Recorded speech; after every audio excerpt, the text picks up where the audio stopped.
every night after a long night like tonight. And boy, it's been a long, 2 weeks we've been working on this rebuild? 2 weeks, right?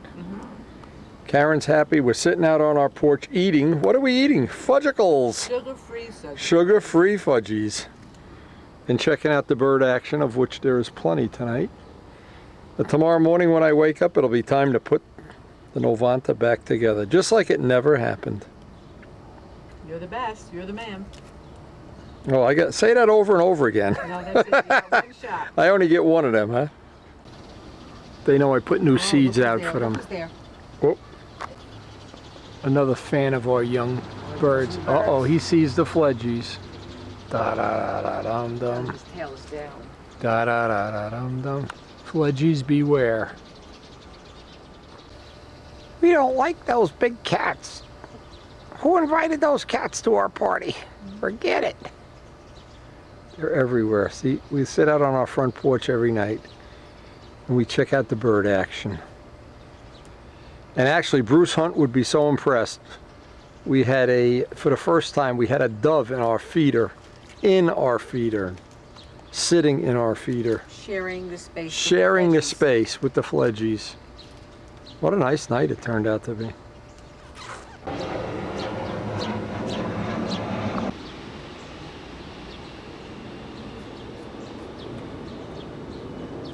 We've had a banner year for fledgies. We are inundated with fledgies every morning for breakfast and every evening when we sit out here and watch the sunset. And it's getting ready to turn into the usual Rutherford pink sky at night sunset. And tomorrow morning we're going to try to get that Novanta put back together. I can see you're all impressed. Thanks for the support. I'm busy trying to get rid of mosquitoes. Oh, there are no mosquitoes in New Jersey. They all went to Houston. Sunset. I have to sleep outside tonight. You guys have a nice air-conditioned bedroom. I have to sleep outside tonight.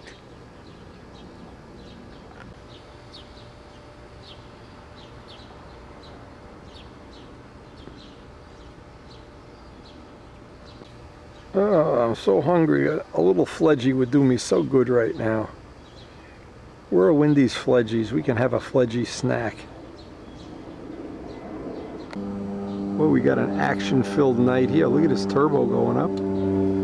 Nice living near a major airport. You never have to worry about being entertained by planes taking off.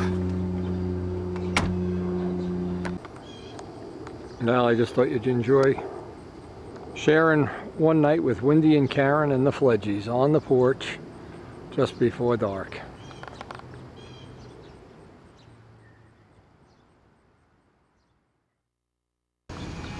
Now, as we get to the field this morning, I see John is flying the ARF.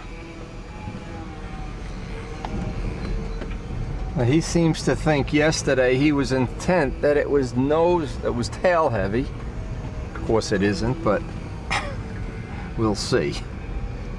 Sneak up on these guys, see these drug dealers.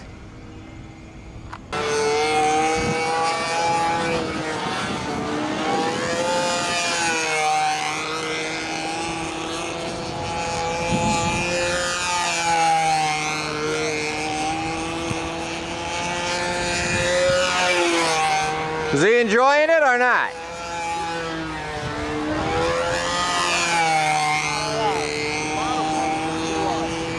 Does he still think it's, Brian, does he still think it's tail heavy?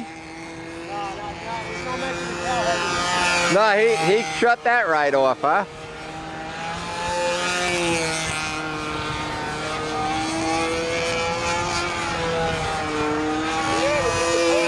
Yeah, it is gone already, I can see that. It was gone on the way up here. There was an accident on 46 in Little Ferry.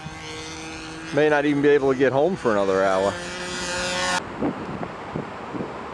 Now we waited because I wanted John to get some flights on the ARF in the good, what was the good air. That air wasn't even that good, it was bumpy. And it's gotten so unpredictable here that I'm not sure it's even going to pay, or maybe we won't even bother shooting tripod flights. But I know I can work on, one of the things I can work on even in this terrible air, I can work on placing that wing over, one on top of the other, and I can work on like the overhead 8 intersection. So there's definitely something to be gained. And what I decided to do is, I looked at the Omni today and how it dried up on the fuselage. It's just absolutely gorgeous. So what I'm going to do is sand that outboard wing down, and instead of putting another coat of clear, it'll be a good way to test the Omni and get some idea on how much weight it's going to add. And we're going to go up with Rich. After looking for 3 PPG dealers in our area and not finding one that was open or in business, Rich found one not far from his house, so we're going to go up there this morning. As soon as I get done with whatever it is I'm doing here. And then I'll report back into Rich Oliver and let him know how his Omni's working. So far, so good.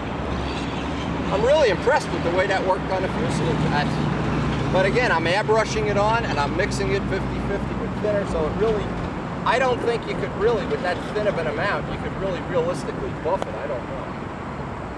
We'll find out.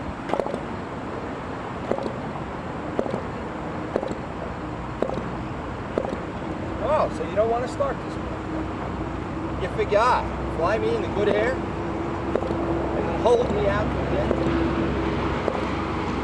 Well, apparently we've killed that. When it doesn't pop like that, for sure it's that. Famous last words.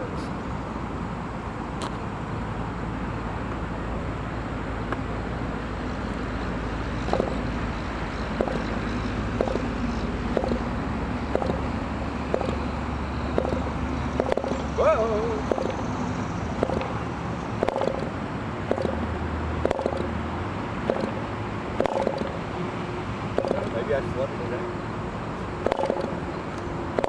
Usually starts pretty quick. Too bad Jacobo's not here to enjoy this. All right, come on, we want to go. Stop fooling around.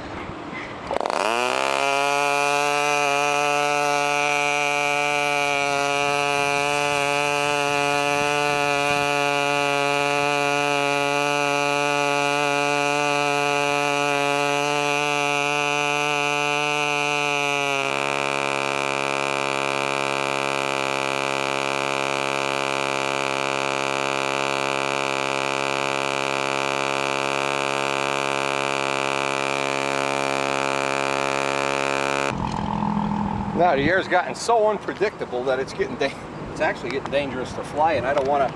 See, the problem is I don't want to fly and hurt this motor if there's a problem. So just so I can continue and get a couple more flights today, my plan is I'll just put some extra tip weight in this, because I can still do these things like I call target practice, where I'm just aiming for a spot in the sky, and the bad air isn't hurting that.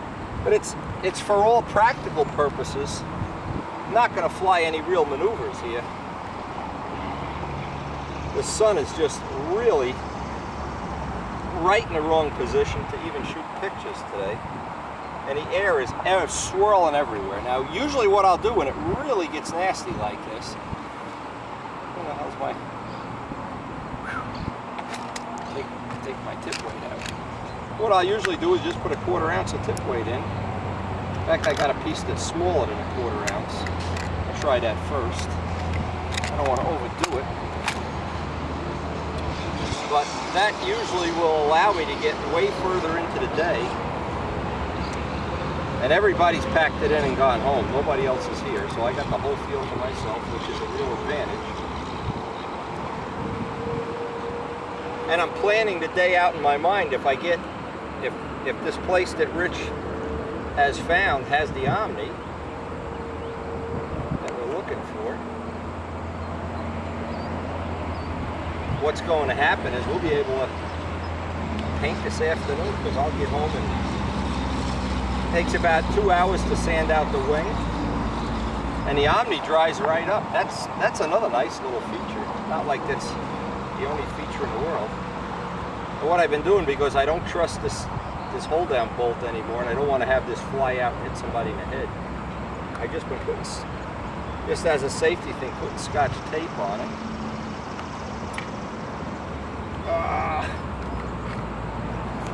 Why can't it be easier?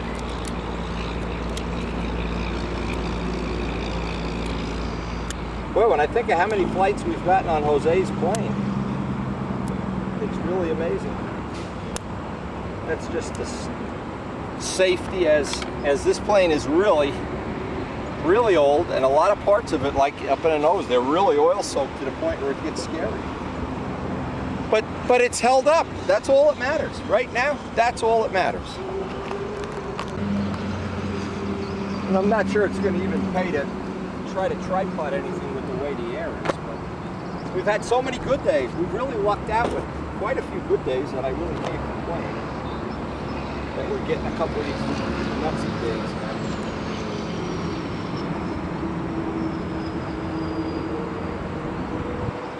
Anytime the air gets really swirly like this, the only thing that's, and I've tried other trim changes, more rudder and other things, the two things that always work when the air gets swirly: shorter lines. I have a set of lines 2 feet shorter, but they're not on a plane yet, and a 1/4 ounce more of tip weight, which always seems to help when the air really gets bumpy.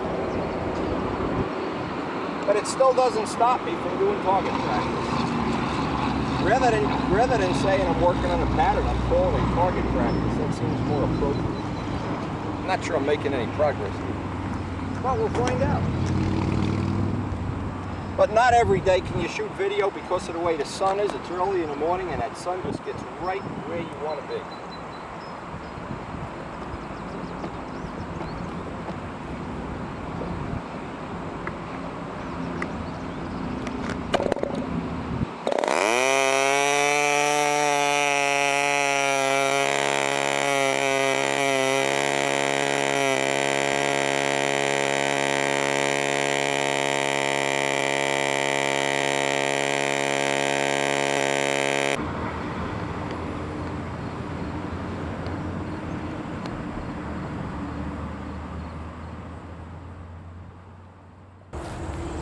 The conditions that we're trying to shoot for, we got an extra 1/4 ounce of tip weight in the plane. The wind is swirling back and forth, getting a little dangerous, to be honest, getting a little dangerous to fly. But because we're closing in on having a Novanta repair, I want to have this engine totally, that I'm comfortable with it, and that I've got some extra pantyhose on the Venturi. Richard's making me a smaller Venturi. I want to have more in the database before we actually put that plane together. And if we don't have it yet, I can put the 76 in with the clamp mounts temporarily. But this is not ideal stunt conditions, but I want to see how this is going to handle it.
tried something on that flight that I hadn't really ever done before, because there's no real marker down there that you can see while you're flying. There's no real pole or tree or anything. So what I was trying to do is just get my body in position and fly up the middle of my body, freeze. If you can picture what that's, I'm not happy with that. And again, I need to look at these, but right in the middle of the flight, the wind shifted 30 degrees, and I said, it's just a waste of flight if I can't keep it down there. Now, at the team trials or at the World Championships, you can't move. If the wind moves, you're stuck with flying right there. So I'm thinking maybe this is a good thing. Maybe I should be practicing more in this type of air where it's moving around for my own benefit too. And because the challenge really is within yourself, not with some outside force. It was really swirly when those guys left. It looks like it may even be getting better. It's not good, but it's not unflyable either.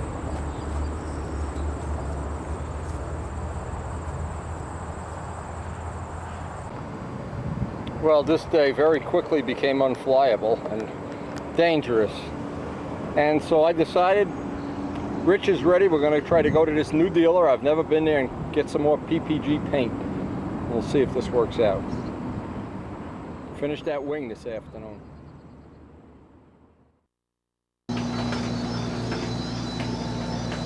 Where's the Stuka? Oh my God, you better get busy. You get your props, huh? Yeah. Brian, eat the props? Okay, 15s. You want me to test one of them out for you on a 90 ship? You want to try someone out? Yeah, well, if you got it balanced, try one out tomorrow. I was going to. You got to open these up. You got to open this up to 516. You're right, right. Try them and see if they work. Yeah. Or if they're going to be, we could tell right away. Yeah, you can test this out. Sure. I got to balance Bring this, it- and I'll bring it to the field. Balance it. You got to scuff this up a lot more than that. More than that? Boy, yeah. I thought that was enough. No. Take the Dremel tool and make like a sunburst. Okay. Because if that slips when you're flipping a prop, man, man, your forget finger, and I'm going to let you flip it. Look at this. Oh, look at this sucker, huh? Swinging this big. Yeah, I know. Big It looks puppy. nice. Let's see if we look at the dust. He's working on something. Don't do that stuff. He's working on something here. What are you doing putting here? SWAT stickers on my Well, plane. you're a German. What do you want me to put? American flags? Putting SWAT stickers on Come my on, plane. come on.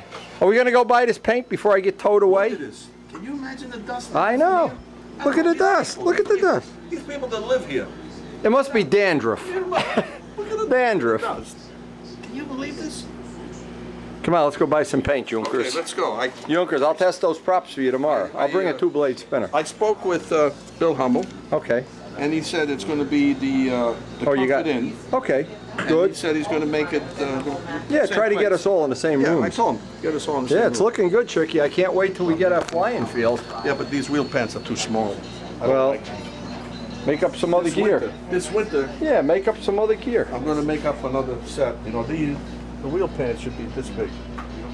You know what I'm Yeah, saying? they're too small. They're too They're like for the other side. Besides, they allow too much room over here. I don't know why. I was thinking. Yeah, that'll never bend either, by the way. That's what I mean. So why did I So what's allow the so point? much room? You know, I got to make them all. I don't know. I'll What can I make them tell all. you? Once I find out if it's running okay, you know, Oh, it's gonna run fine. we'll see. If it isn't, we'll put my motor in. That's the idea. Well, I'm saying plane. If the plane flies, you know. Now, how far away is this place? Close? A couple blocks? Yeah, this is what he told me to tell you, and he said he gave you this information. Yes, he did. Bring it with us. He said, get the Omni. Like thee and I now where I die. Now, Rich knows the PPG dealer here, and believe it or not, the guy's gonna deliver the paint. I'm really impressed. I never had anybody deliver paint to me before, but Rich does know the guy. So it looks like we made a new connection in the body shop business here. But he'll find it is not gold and will not make him go. Now the next step, I'm gonna block sand this whole thing down with 600, both sides. I'm so impressed the way that Omni worked out on a fuselage when it's airbrushed on. And we went up to this, I don't know, B&G or B&D auto body. And he didn't have exactly what we wanted, but he had something that was very similar. And because I don't have much of a choice, that's the whole problem. But we're gonna try what he recommended. And I'm going to try, once this is sanded down, I'm going to airbrush it. But then I'll be able to compare, and here's the big thing, I'll be able to compare, that's Brodak dope, I'll be able to compare that with how this is coming out. And you can see the shine on this, the way that dried up. And this dried up, I think this is just out of control. It's so good. And that's, well, you can't feel the decals at all. And that was one of my concerns.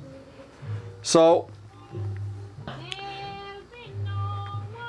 the next step on this is going to be a thorough sand out.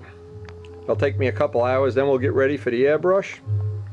I'm going to repeat the same thing with the Omni products, except I'm going to use the material that Rich Jacobone's friend recommended, which is another in the family of Omni product. I think it's a quicker hardener, but I'm not sure.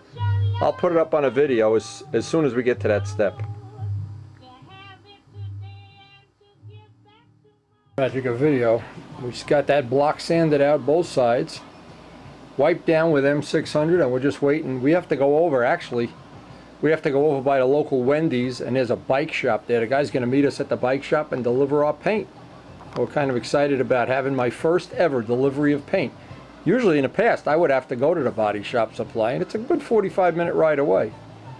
And because I've said this before, because Rich knows this guy, he's cutting us some slack. He knows I'm in a rush to get this done today.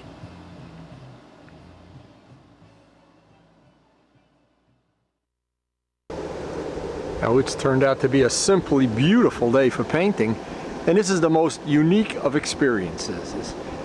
Our friend at the body shop where Rich Jacobone set us up to get some Omni, he's going to deliver the paint to our local motorcycle shop, which is only a couple blocks away. So I'm going to head out and get my paint. Check out the custom bikes here.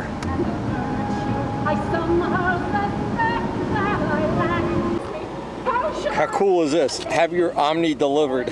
I love it.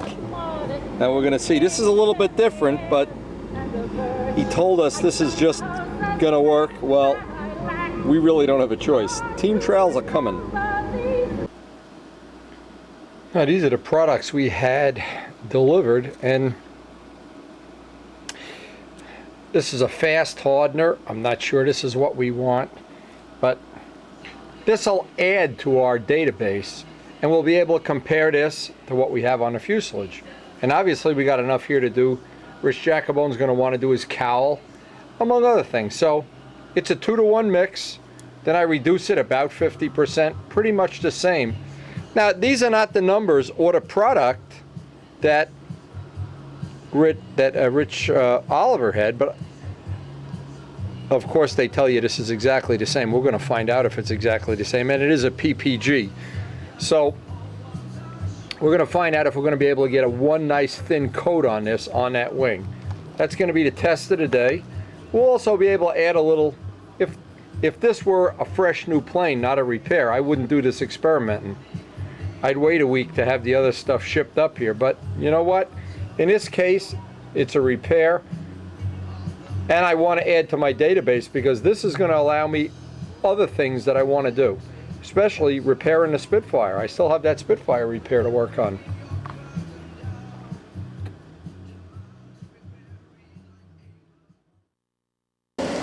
Now I tried to mix this material to the consistency of the other stuff. I'll try and determine which way the wind is blowing. It's about 50% reducer. It's 2-to-1 and then 50% reducer. Now just for reference, it is really hot. Really hot. You can't even imagine a day this year that was hotter than today. For whatever that's worth. And this is a relatively fast hardener, so let's see.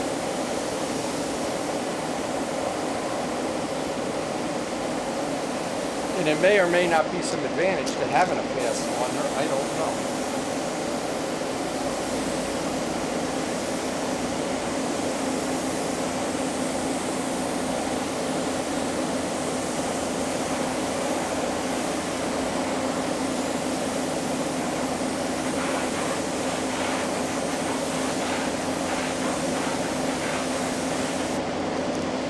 Constantly moving because basically the wind is blowing, it's changing around, just like this morning's flying.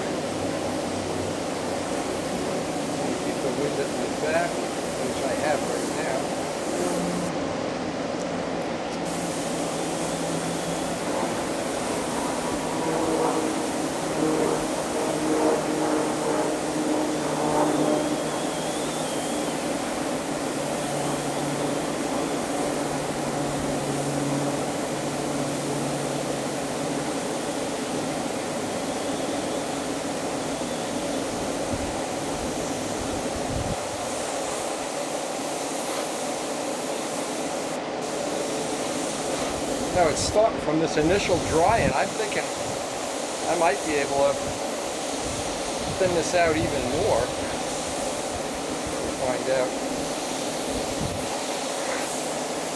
It's going to be interesting either way.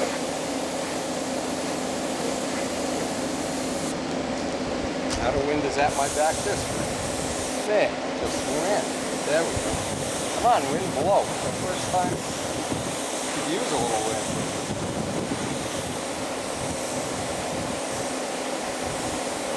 Yeah, I'm thinking for sure we could thin this out even more.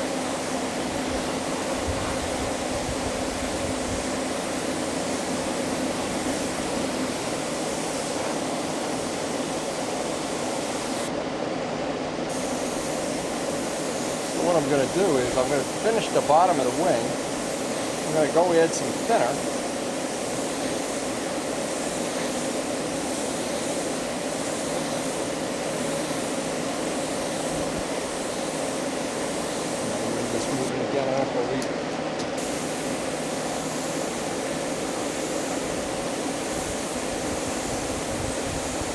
Trying to get extra over the decals, of course.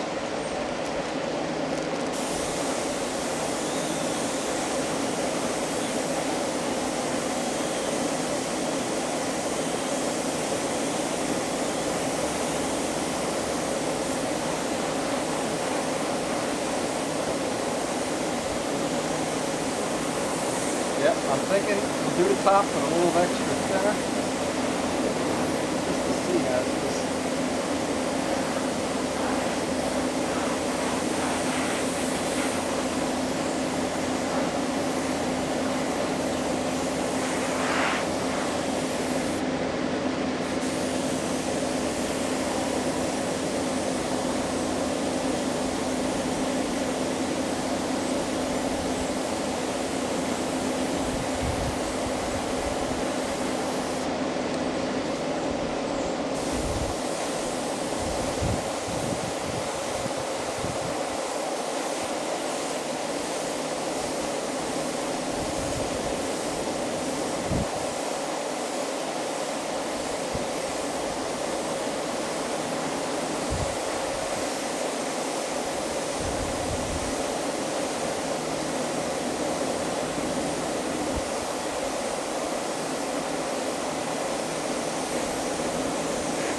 Here's the wind again. My gut feeling is I could thin this out a little more. This looks like it's going on a little too dry. But before I flip it and do the top, while I have it thick, let me go over the decals.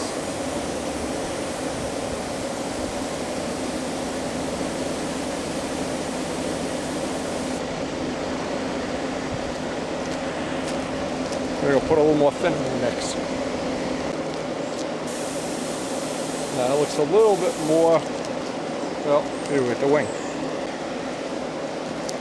I don't know how long it takes before this stuff starts kicking, so I'm trying to work as quickly as possible.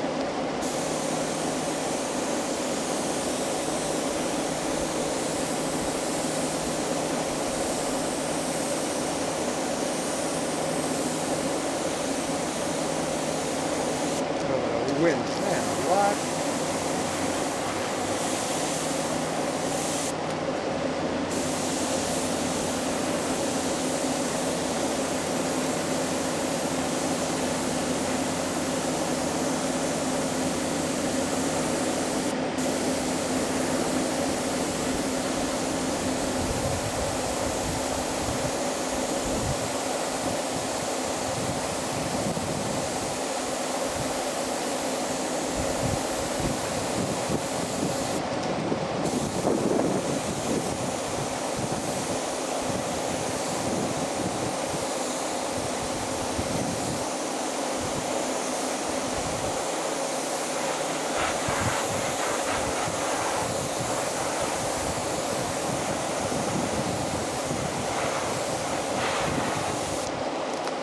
Now it's possible I could even make this stuff thinner. Don't know for sure yet.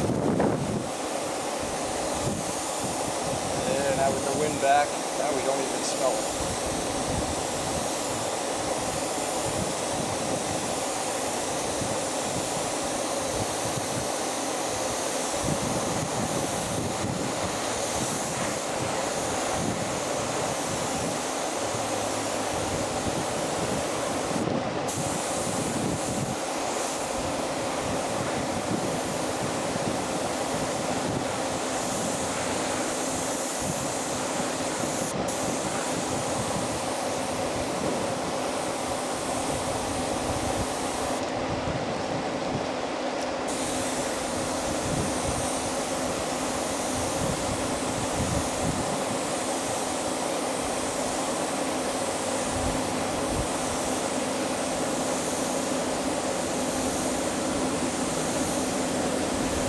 Now, because this is a fast hardener, maybe it'll have less tendency to pick up dust. I'm not sure. I'm gonna have to see.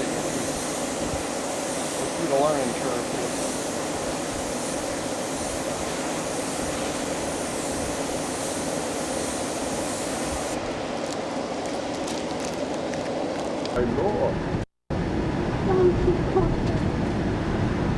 Absolutely beautiful day. We're going to get some flights, I hope.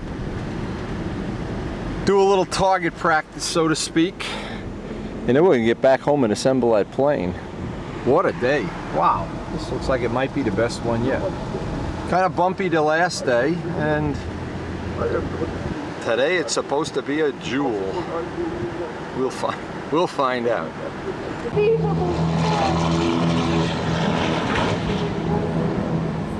I think they still got the red one. Yep, they still got the red one up there. Dream on, Wendy, dream on.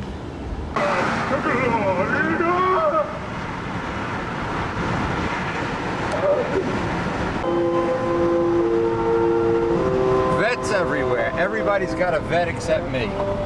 Every day I pass it. 10,000 chrome wheels. Everybody's got a vet except me. Everybody. Except us. Everybody's got a vet. Look at a flying field over there. We can't use it. Forget it. Nobody's even out there. Millions of taxpayer dollars, and we're in the contaminated waste site dump here. What's wrong with that picture? Contaminated site or not, we're working on it. I see John's flying the ARF again. Brian's already gone to work, and we're going to shoot some target practice. Looks like a target practice day. We'll find out.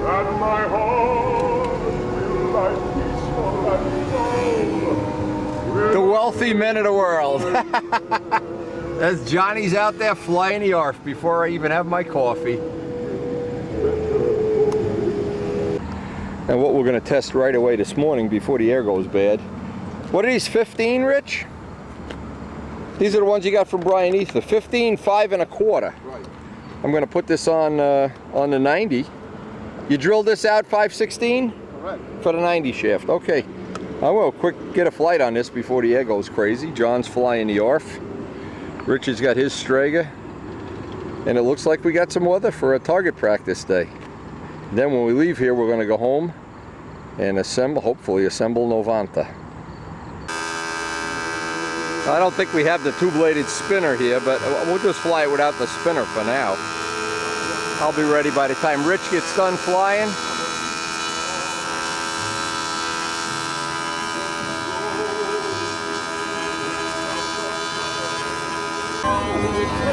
Okay, these will be some tests at a 15, 5 1/4 Brian Ether prop. Well, we got several flights on this prop, and the first of 3 that Rich has. And this is really a good 90 prop. This is really close, just as it comes out of the mold. So we got 2 more to test. I'm going to give this one back to Rich, and I got the original prop, the Ferrari prop. I wanted to get a couple of flights on. That's a 15-inch also, and then we'll make a decision.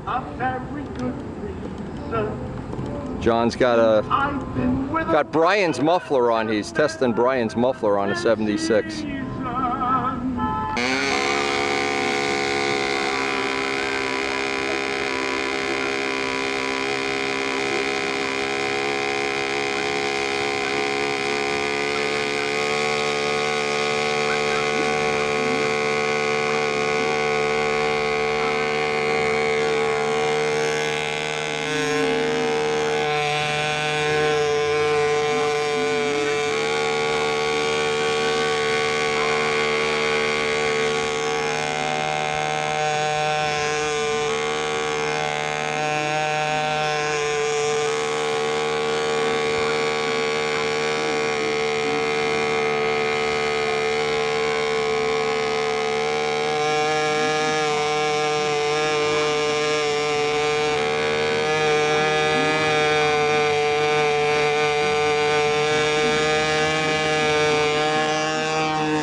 My engine runs like that. tickle.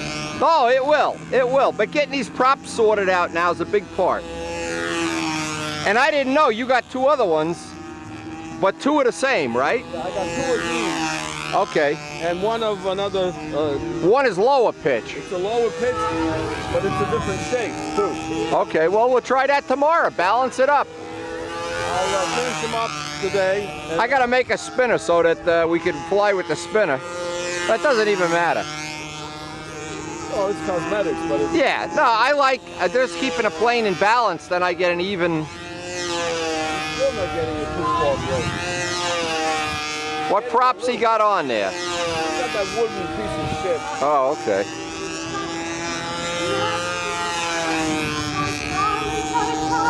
It's not breaking. It's a little better than before, but it's not breaking.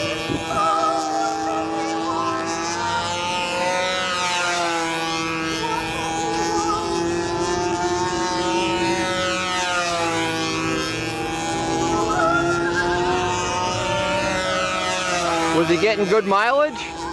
Yeah. At the end of the flight, he had plenty of laps? Plenty of laps. Try it once with the air filter off. It needs to break more. I don't know what kind of prop is on there. That isn't the prop I would want on there. But you gotta watch out. John might turn around and put a 10.6 on there, you know? 9.6. 9.6.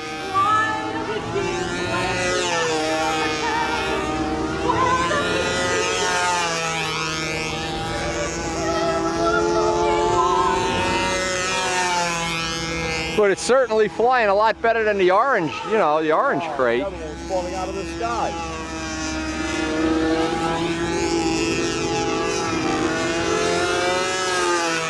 Let's just see on the next flight if he runs it a little bit leaner.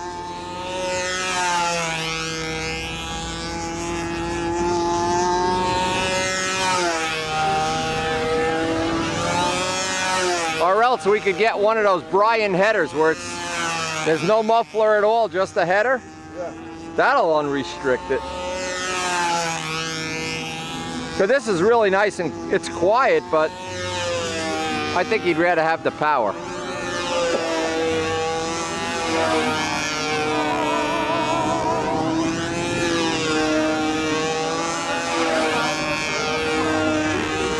So you got the Rojet fuel in there now? He's not putting some crazy fuel in there, is he? Nothing I'm aware of. Yeah, but he sneaks it in when you're not looking. You gotta watch him like a hawk. John, we love you, pal.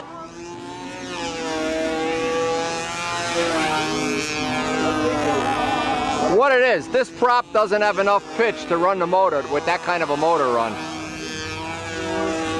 If he's gonna run it like that, he needs more pitch.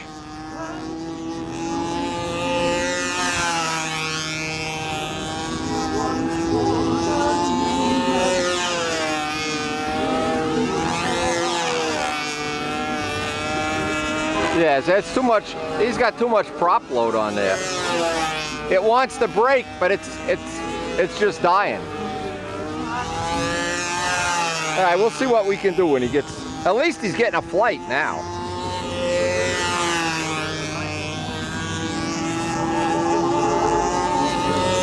The amazing ARP. How many people you think have flown this ARP, Rich? It's unbelievable. Maybe at least 25. Oh my God, more than that, I think. I think between Texas and Brodax and yeah, all the guys in Texas flew it. Steve Moon even flew it. Yeah, he needs a prop with more pitch. Let's see what prop this is.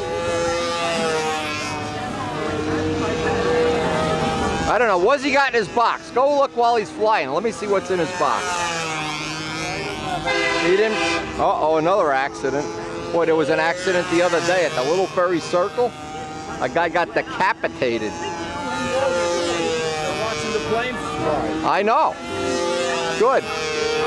Give us some entertainment. You saw in the paper that in the town where Karen lives, an 80-year-old woman was driving and she decapitated the guy. then dragged his body, hit a light pole, and then cut his body in half. He was in 3 pieces. And then she got out of the car and says, well, that means I won't have a car next week. Yeah, so senior citizen.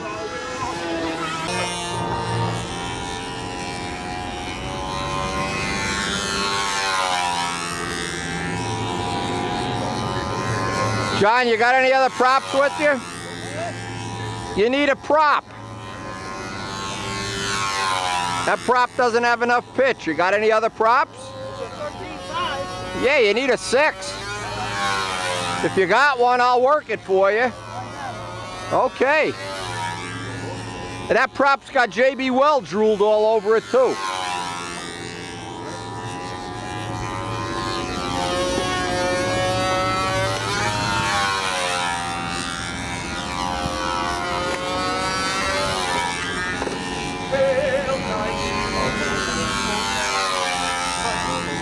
I didn't bring any 76 props because I thought you had some.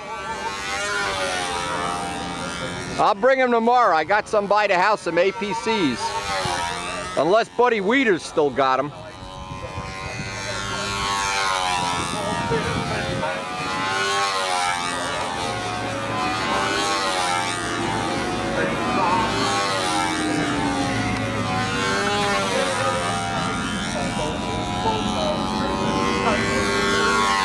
All right, while Rich is getting ready, we're gonna get a couple flights on this.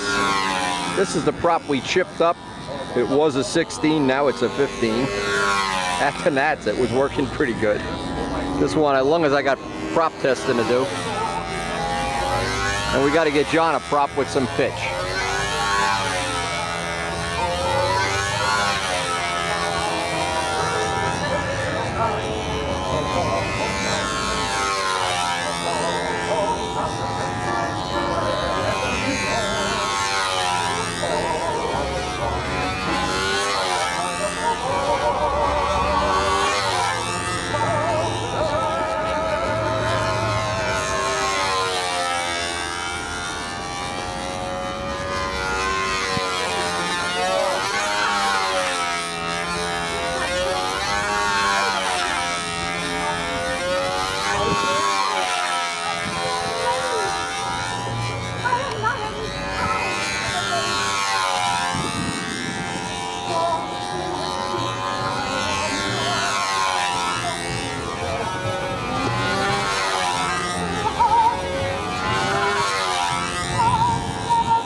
Now, the way the day played out, the air went bad pretty quick.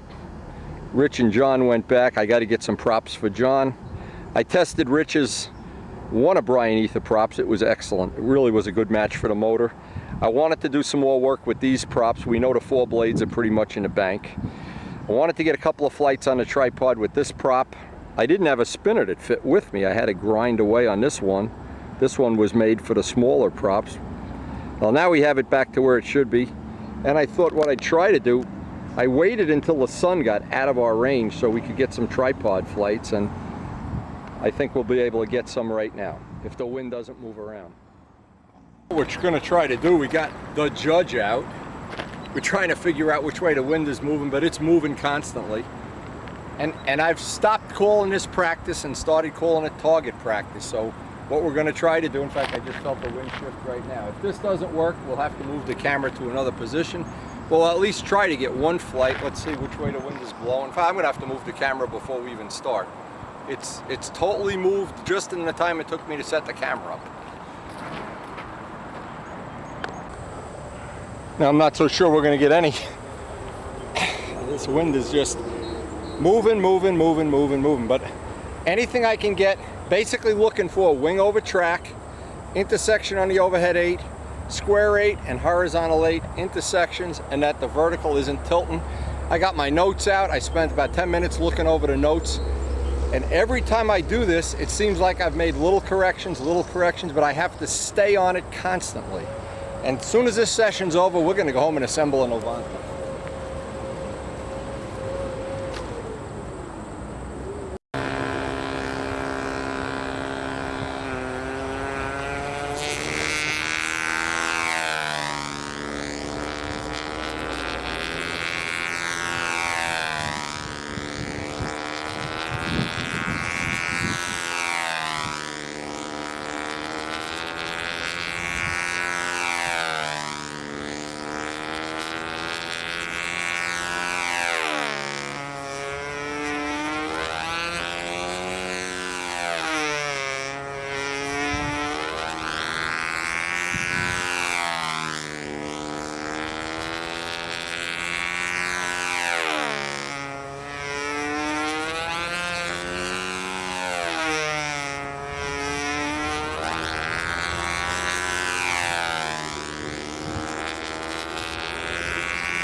that was the third flight we got on video. Its problem is the first two probably we won't even record because the wind shifted right in the, in fact it shifted in the middle of that flight. It's getting so swirly that it doesn't, you can't really do anything precision here. And I don't know, if you go play this back around the inside square, we hit a bird. We hit a bird with the lines. He flew into the cattails here. I'm gonna go look for him, make sure he's not hurt. It looked like he limped away, but a lot of times he'll be cat food if I don't find him. We'll see. Now this is what we've been doing.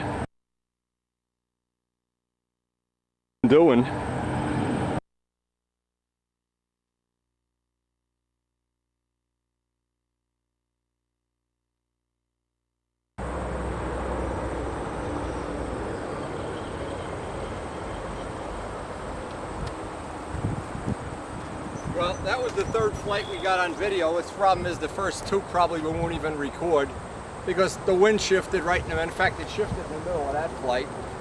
It's getting so swirly that it doesn't, you can't really do anything precision here. And I don't know, if you go play this back around the inside square, we hit a bird. We hit a bird with the lines. He flew into the cattails here. I'm gonna go look for him, make sure he's not hurt. It looked like he limped away, but a lot of times he'll be cat food if I don't find him. We'll see. Now this is what we've been doing. We're using a tripod and the Judge. And by the way, this stands out very well. I actually should make it a little bit higher. I can see this a lot clearer than say a big tree because of being white. This is really I don't know, I think this is a good tool for me to learn with. The problem is we're getting, in the morning when John and Rich are flying, the air is good, but we can't really shoot flights. And to shoot flights and to make any progress, I need to have the whole field to myself. So, and I'm gonna go look in the weeds here and see if I could find that bird. He flew into the edge of the weeds and I was kind of looking at him at the end of every lap, but you know, I've looked in here for 5-10 minutes. I don't see him. A lot of times when Brian hit, when he heard him, and we had him actually, we were playing with him for about 10 minutes and we just got up and flew away. So a lot of times you just stun him. Nope. But it's right around the square loops that he flew into the lines. Anyway, this has been a good day. We've gotten some work done with the props, which I really wanted to get done. And we're certainly a little bit further along, but we're going to go back home, clean up the field here, go back and work on the Novanta now. It's time to assemble the Novanta.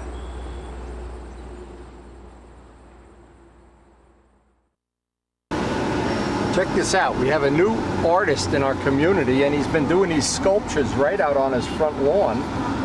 Check this out. Is that cool? Look at the sculptures. He's got his little advertisement here. Look at this big mean guy.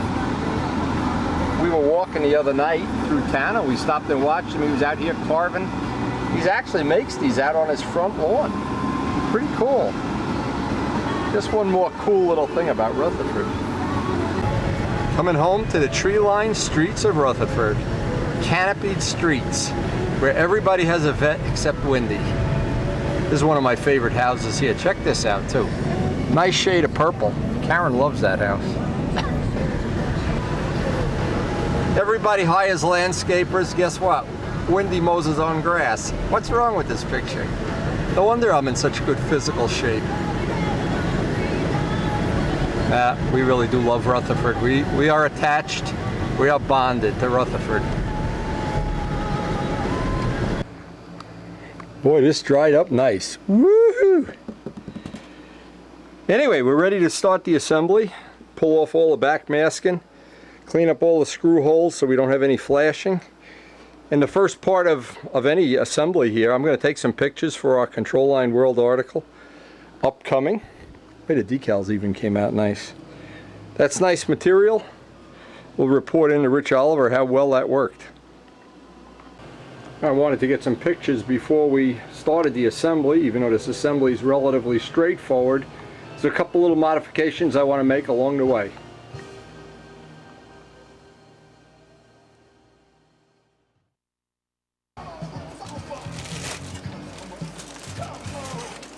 Now there's a couple of spots on this other panel, that none of them are real big. There's one on the back of the flap. I didn't want to try to do that at the same time because what I was afraid was going to happen, I'm going to wind up refinishing the whole panel here. Now what I need to do, the first thing I need to do with this is I want to weigh this and see how much weight I've gained in the wing. I have all the weights when the model was built. And I can get some idea. Now we've added quite a bit. I've added some epoxy work in here. Of course, all the work that's in the tip. Some carbon fiber back here where it was broken. And of course, all the paint. And up here, I really could have, if I really wanted to, refinish this whole panel, maybe over the winter. Or, you know, there's no end to it. What'll happen is I'll wind up putting 10 ounces of paint on this. And I really want to have it ready for the team trials. So now what we have to do, I want to figure out the gram weights. It was 563 new, repaired.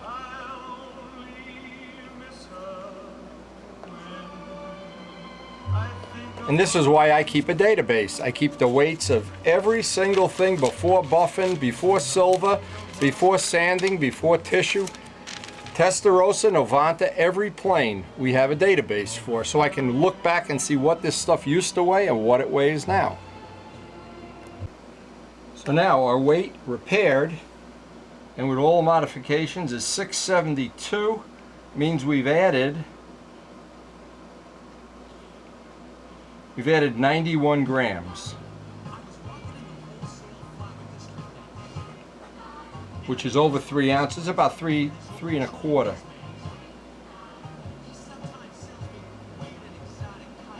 Okay, so that's not a deal breaker. That's certainly not. It could be a lot worse because basically all that weight is in the outer tip. We may be able to get a ½ ounce out. I'm not sure, or some amount. It's not as bad as if we added an ounce to the tail. Okay, so our original, the weight on these parts was 339. And right now it's 382. So that's a about 1.5 ounces. So we're actually a ½ ounce over. I was hoping for a 4 ounce repair. We've got a 4.5 ounce repair. Very ballpark numbers. We don't need to make it any fancier than that. The fuselage is not a problem. The repair is right here. Except for the paint, not much of it is in the back. Okay, so it's time. We're going to just start assembling things. Now I did the calculation. It's 4 3/4 ounces that we've had gain in the repair. Now there's not much that's going to get left out, except the paint from here back is going to adjust the CG.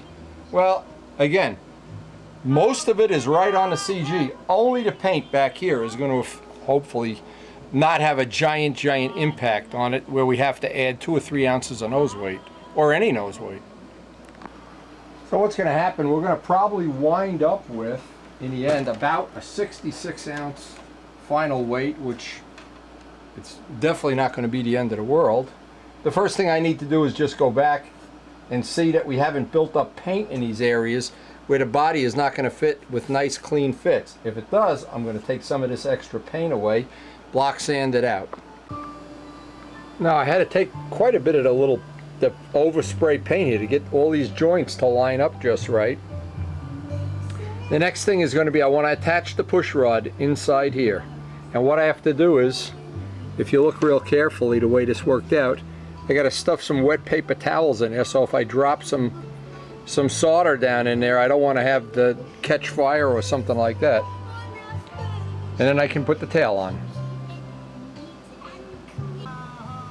Now you might want to share this for a second. I did this more than once without putting, these are wet paper towels. And what would happen? A little glob of the solder would roll right down by the cockpit, or right in the most obvious spot. What? That was bad memories. So if you just put damp damp paper towels are just about as good as anything. And get it so that whatever solder drools down,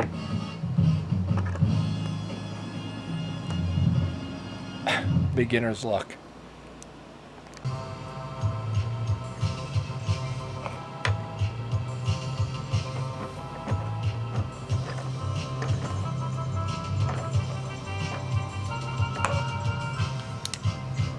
My lucky day. Not often I get a soldering joint that just goes right on the first shot. That one looks good. I got some baking soda and water to deflux that. And check that we don't have any binding on anything here. And of course, the biggest part, pull out. I've forgotten to do that too. Pull out the damp cloths. We didn't even drop any solder down on the cockpit. Can you imagine? Amazing. Now the next thing is going to be to get the tail on. And we have our gauge that when we built the plane, where's that gauge? Gauge for lining up the tail, hinge line to hinge line. So the first thing is to get, let's get the pushrod in just for now.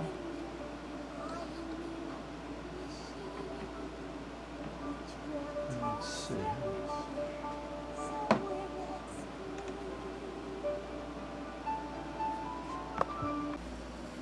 Okay, so now we have, before we tighten down the screws,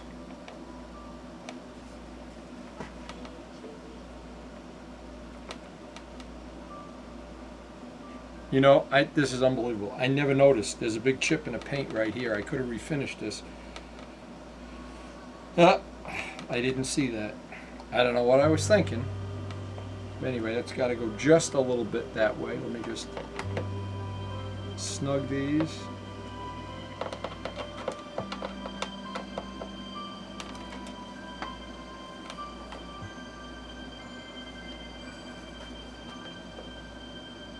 Now we got to check from the front that we haven't, in rebuilding this, haven't built some twist into it.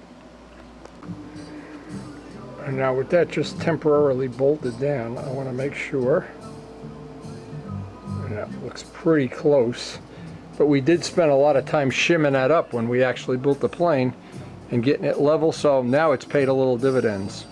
Now we can go ahead and solder the push rod on, check hinge line to hinge line, verify it.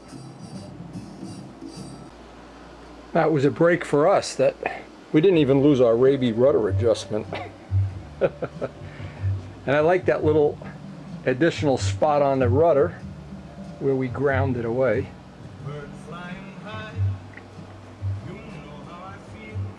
Now that's all the easy stuff. Now the hard part is setting up the front end, the nose section of the plane. I can put the landing gear in, and then the rest of the day I'm going to work on that nose section.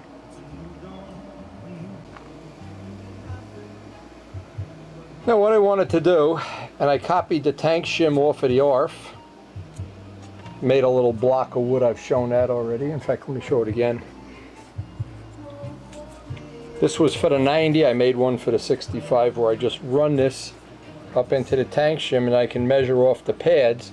So we should get it within a 1/16 on a first shot. But what I'm going to do is put the motor from the ARF in. Because I want to put the, I have clamp mounts, I made them at the Nats in fact. And that it's going to allow me to still work with the 90 and flip these back and forth whenever I want.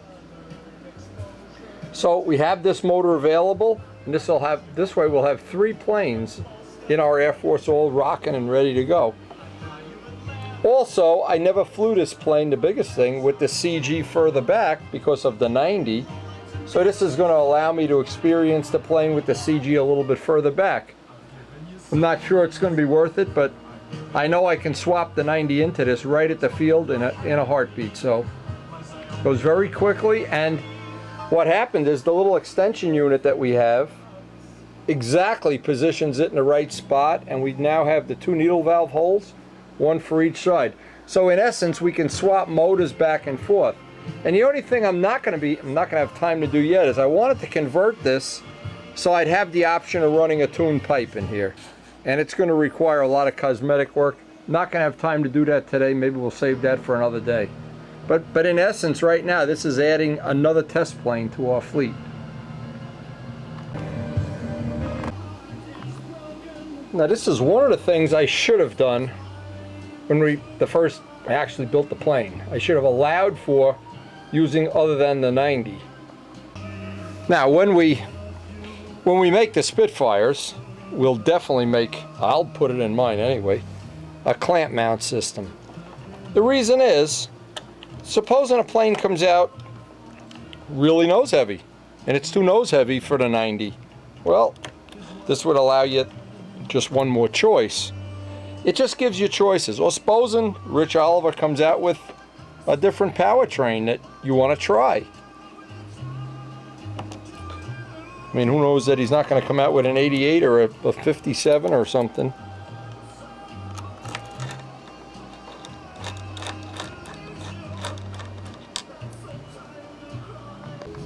Now, one of the neat things, and we didn't plan it this way, this is this little extension unit that Rich Oliver sells.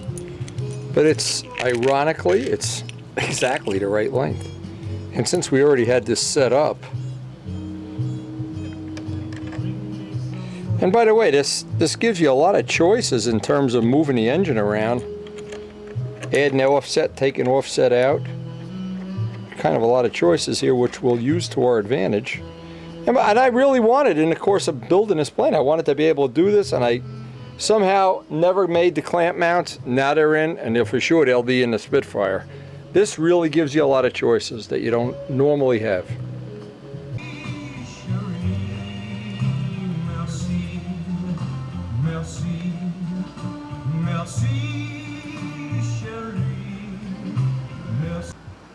And one of the things I realized I don't have a spare of is a 2-blade spinner cone. I'm going to have to make one of those up. That's for sure. We got plenty of 4s and 3s, no 2s. This kind of buttons it up. Now the next thing I wanted to do, I want to get a total weight, because remember this engine and powertrain is a little bit lighter. And remember we started at 6, this screw is stripped. Holy mackerel. Where am I going with this? Yep, bad screw.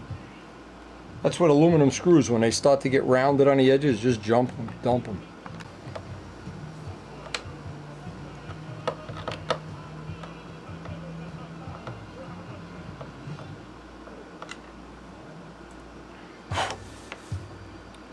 Well, it's back in one piece anyway.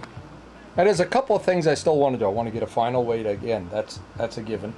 The other thing I really wanted to spend a little bit of time is in record the trim. I also have to, let's see, I got to tape that outer hinge line, and I don't have the Dubro tape yet, but it's coming. So I'll just do it with Scotch tape for now. And then I want to get an overall weight. What is it? The overall weight with the smaller engine and the new CG location. Well, it was a long time in coming, but it is back in one piece. The final weight, it came out 3 ounces over, because basically we have a lighter motor. But I anticipate taking about 1 ounce of tip weight out, so it may be that we're going to be dealing with about 2 ounces. And I don't know if I'm going to like the rearward CG, the forward CG, or I'm going to like the 90, or as a final modification, may want to set this up after a day or two. Take one of the days that we're not going to fly it, and gut out the back so we can put a tune pipe in it. All of that's coming, but tomorrow we anticipate getting some flights.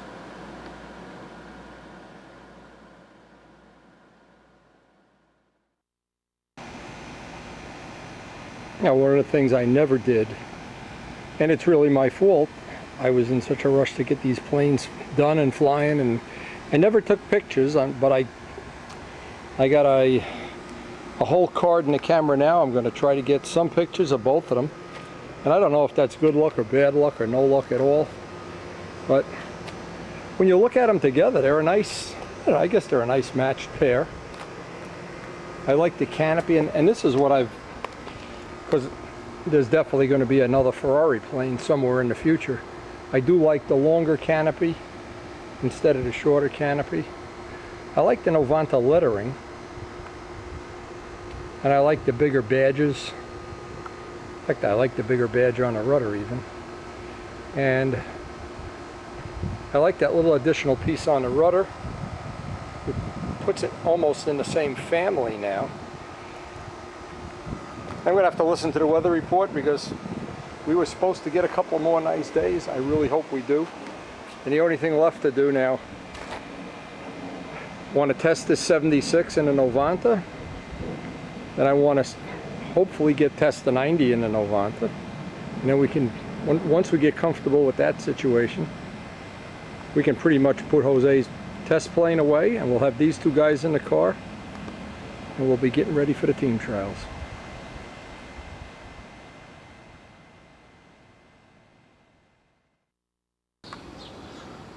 There's always something about a magic morning, a morning when one way or another we're going to get to see if all our work has paid off or if we've just wasted our time.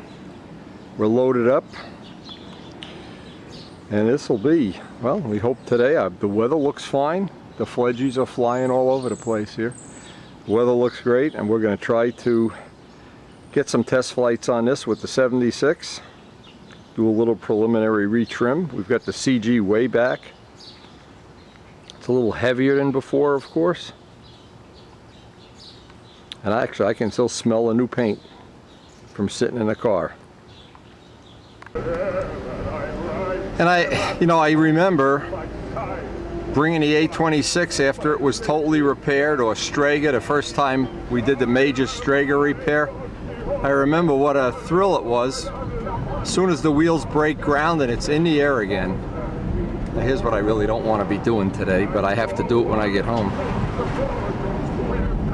But it's like a second life. Any flights we get on this plane from this point on, it's like a little miracle to me that sometimes we get these second chances in life. And today's going to be one of them.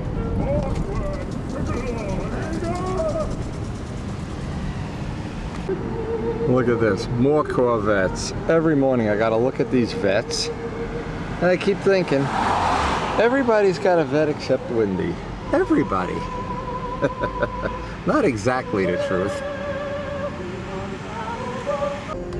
Oh, the whole crowd beats me here today. They must have Corvettes. Well, me, I have a lowly Windstar. Oh, Brian's even here. And it looks like we got some weather for our flight of the Phoenix, so to speak. Our Fomatic! Now listen, John, you know Christmas comes and here's your Christmas present early. And don't chip that up. Man, I ain't got any more of them. That's a 13.6. A 6, yeah, that's what you need. Yeah. And that's a 14. This one worked good, actually. Buddy Weeder had this on his plane. 14.5. Yeah, try that too. Try them both. All right, I'll try them both. We'll put that on first. 13, we'll try it. Thanks, man. Okay.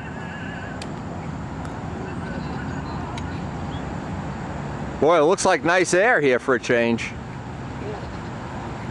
Rich must be going to church every day. All right, it looks like the gods are smiling upon us.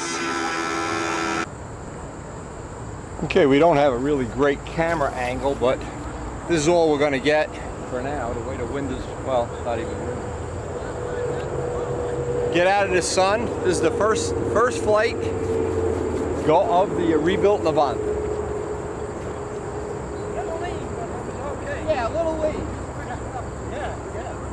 Yeah, just bring it up a little at a time.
Again, all we did on the first flight, I could see instantly that the repair has added so much weight on that outer tip. I got to take some tip weight out, and it's going to need some nose weight.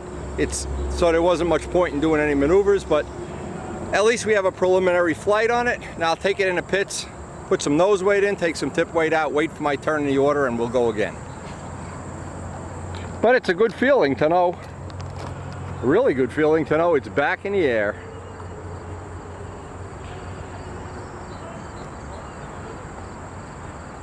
And it looks like it's a good day to do this kind of stuff, actually. But we got it back in the air.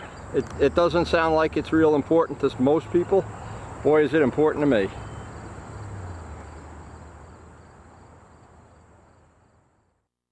Now, it looks like we're going to have a predictable retrim on our hands, but I think we have all the parts we need to do it. The only way to do that is just keep testing it. Eventually he'll get it.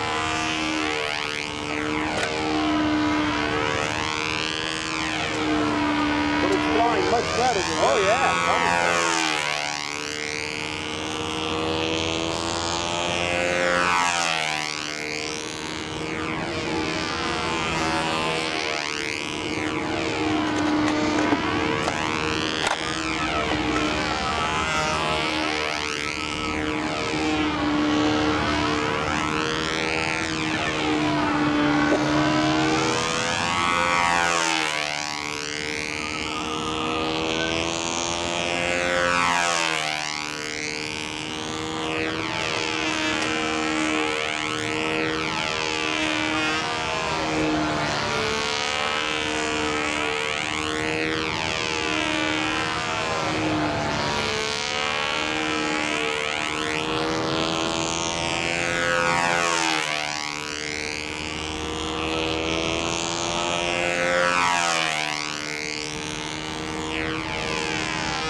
What we're going to do is take out all the tip weight, because it really was over tip weight. As soon as it took off, I knew that.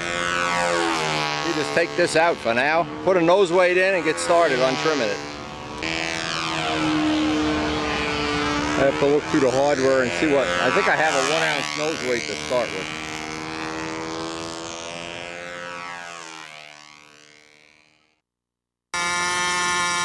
There, we finally got, I think, about 1.5 ounces up in the nose now. Don't forget, the 90 was, well, we wanted to try it rearward CG. We know that isn't going to be that far back. This is about half of that amount, and we still could put more. We still got more stuff we could put in there. I want to try this one time.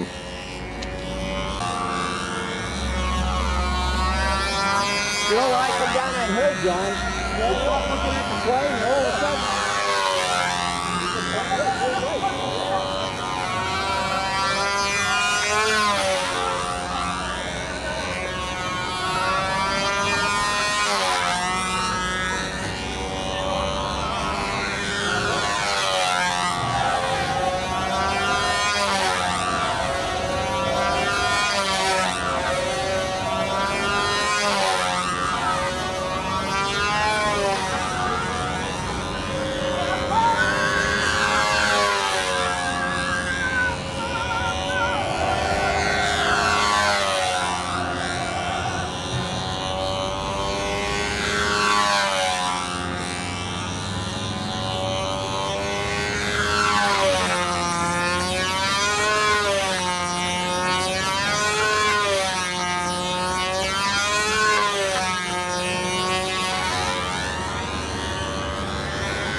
more hardware.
here sooner or later. Rich ever gets done hogging up the field. We'll see, we're gonna go move the camera downwind. This will be the second flight of the Novanta, the repaired Novanta.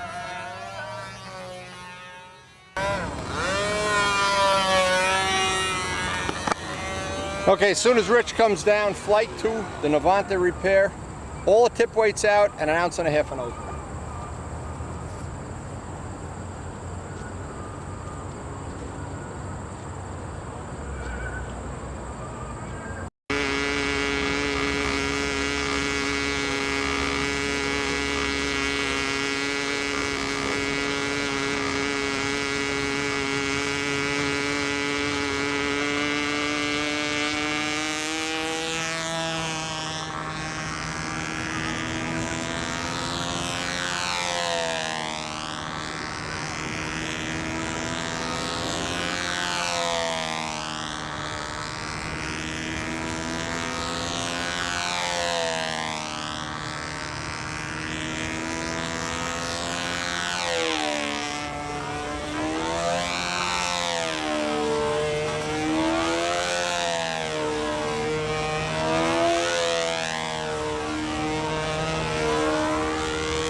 Okay, so we got a little database.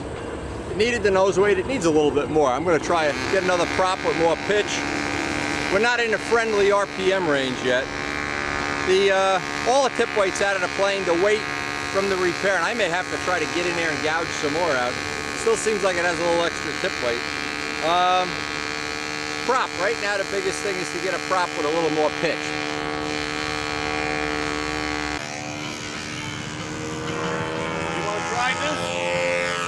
No, not yet. I got other stuff I want to try. Just hang on to it, Rich.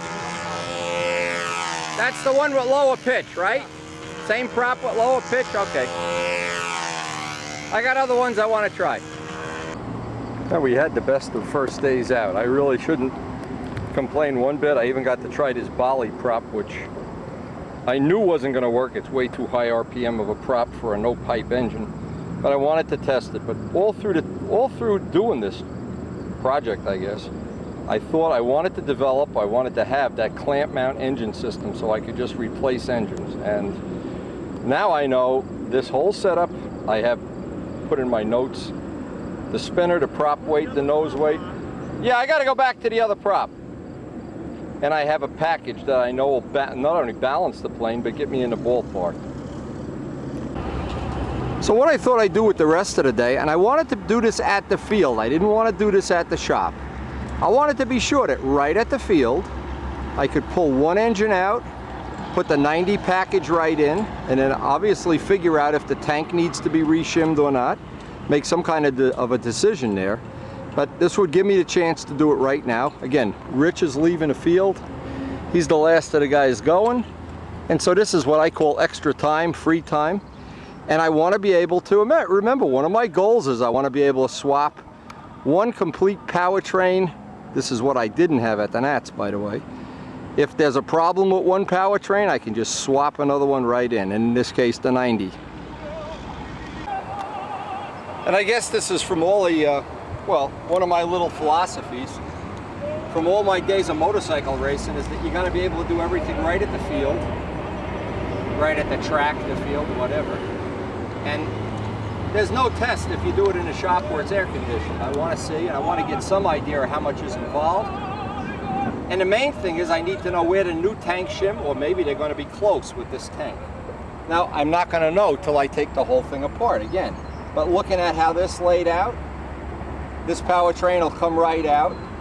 And except for the prop, everything I'll put in one unit, one plastic bag, ready to bolt back in. Hey, our friends, the trains are going by. Look at this guy. Hey!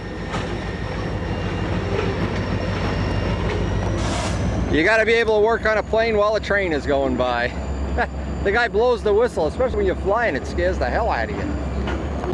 What I'm doing is I'm timing how long it takes to pull the engine. The powertrain, I should say. Okay, it's 4.5 minutes to get everything out and laid out. I'm assuming 4.5 more minutes and we'll have the 90 in. And this is a significant thing that I want to do. Another thing I want to do is, while I'm in the course of having this repaired plane, I want to set this up for a tuned pipe, of course. 76 in a tuned pipe, maybe even a 90 in a tuned pipe. Again, until I gut this all out, I'm not going to know. And this is all in one bag. This is a replacement powertrain ready to go. Now it's a question of pulling this powertrain out. This comes right out very, very quickly. There's no cowling even involved in this. Now it's just a question of flipping them, putting this whole powertrain, and to be honest, I think we're doing this. We're going to be able to do the whole thing in under about 10 minutes. And this was one of my original goals. One of the goals I hope will work its way into the Spitfire too. Having these clamp mount interchangeable engines. Well, it's just a question of putting a cowl and a spinner on. And what this is going to allow us to do is just get a couple of flights, and now that we have the whole field to ourselves, and we won't need any nose weight at all with this engine. This takes care of the nose weight issue all in one shot.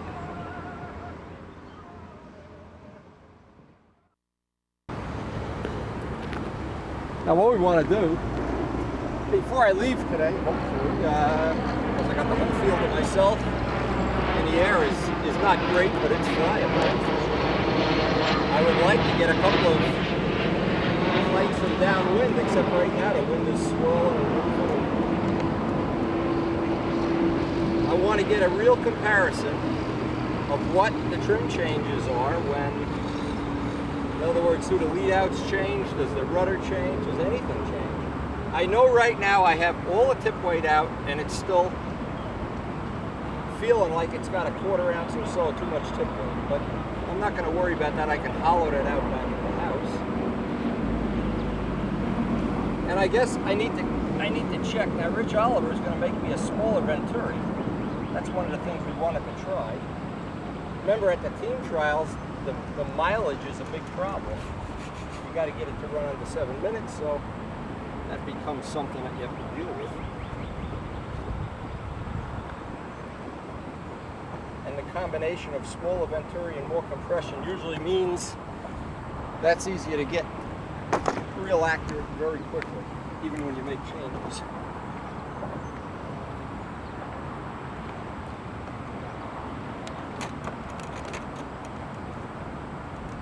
And that's where the pantyhose trick comes in really handy too.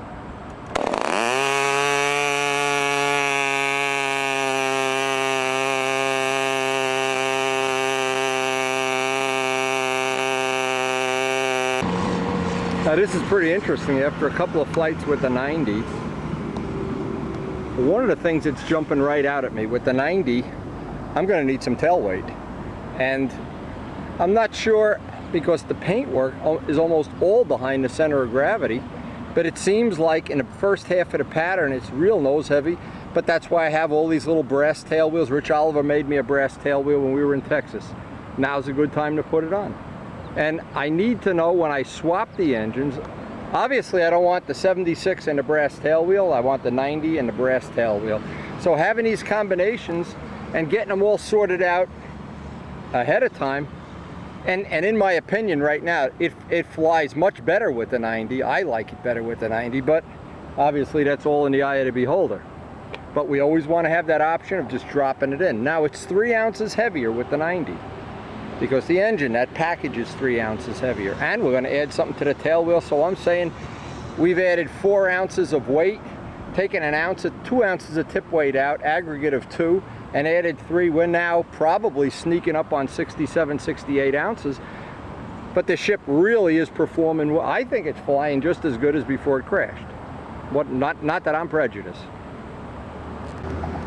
See, in my trim stuff I have an assortment of tail wheels. Some are brass, some are steel. But to start with, I'll just put the next heaviest one on, because it's only in the front half of the pattern that I need the extra weight. But having these all for adjustment purposes, and because we have the 5 ounce fuel tank in there, we have the 5 ounce carbon tank, we don't have the big tank, and it's just making a pattern in about 7 or 8 laps, so I mean, we may need a couple layers of pantyhose or a head gasket or something, but right now it's really, that's about as close as I've had it, and we've done it all in the first day, so I'm real happy with that. And sometimes it's something, just the weight of the tail wheel, either 5 grams, 7 grams, 10 grams. And plus, where it's helping us right now, it's because this plane is needing the weight on the bottom of the plane. It's a little top heavy still. A little extra weight down. In fact, when we put the wheel pants on, it gets a lot better. We're not going to run wheel pants at this field, though, I don't think. Now, one of the things I had thought about doing, but it's not going to be productive, I was going to take the tail off and put some of this Omni on the tail. Put a predetermined amount, the amount of the tail wheel, just spray it on. You know, the reason it's not going to work is the tail is above the CG, and that's the part that's already heavy. So if anything, I want to buff the tail out and put an even heavier tail wheel. So I'm going to work on, I may make up a couple extra of these brass tail wheels. They really come in handy. That is one of the good, and thank you to Rich Oliver for making that one we added to our collection down in Texas. It's trimming out, it's coming around, and we're still on the first day.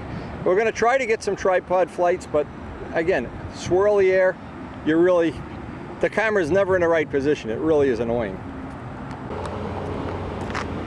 Now, what's going to be fun now is air density is Muncie. 86 air density. Right now, that's about what Muncie is. And as this day is getting hotter and hotter, it's allowing me to really experience what this hopefully would be like in Muncie air. And I guess everybody knows what Muncie air is by now. Lousy air. Very thin, very unpredictable, changes quickly, as Rich Oliver documented in the last stats. It's sneaking up on 85, and it's hanging in there. But now with 5 or 6 laps of fuel extra, that's cutting it pretty close. But again, what's nice is if we get too close, we'll just put some pantyhose on, a la the Rich Oliver trick that came from Control Line World. Works perfect. And that pantyhose trick and an O-ring works perfect every time. Never seen that fail.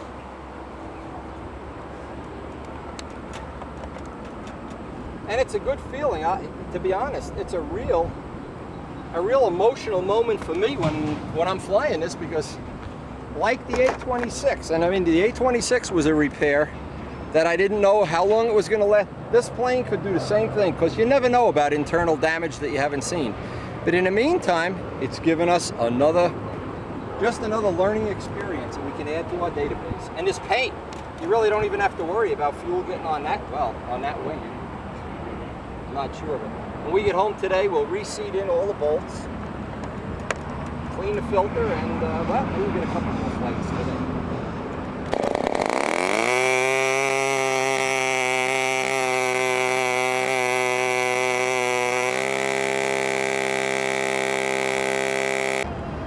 So I don't really know how you would rate first day out on a rebuild.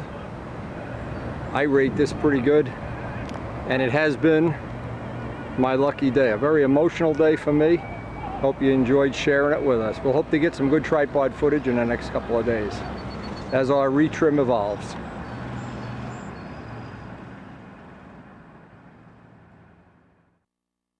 Mikey's still flying.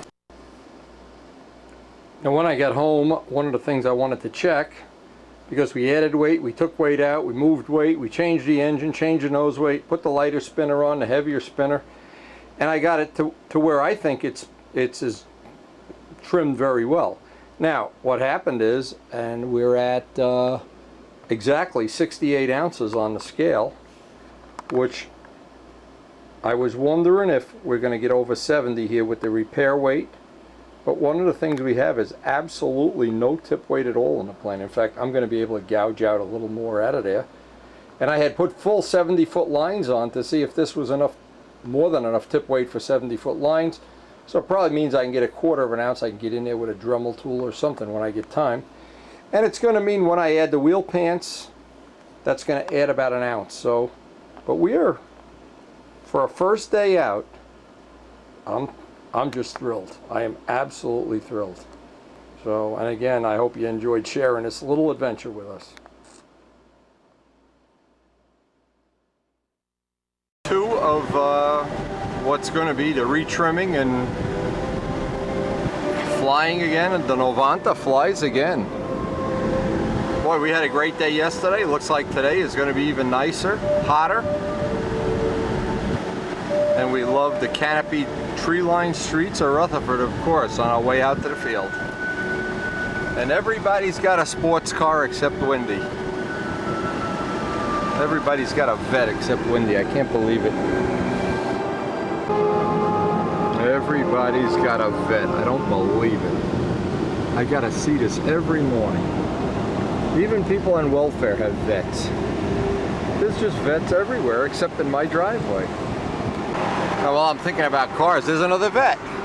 While I'm thinking about cars and watching vets go by every day, I was just thinking how cool it would be to have a real Ferrari and pulling a little red trailer and inside the Testarossa and the Novanta. Hey, things to dream about. While I eat my heart out, hit it. It's amazing. The vets have surrounded me the last week or so. Since I proposed to Karen that I get a vet for my birthday, which is coming up in a week, she said, a vet for your birthday. I just got a feeling she's not going to go for it.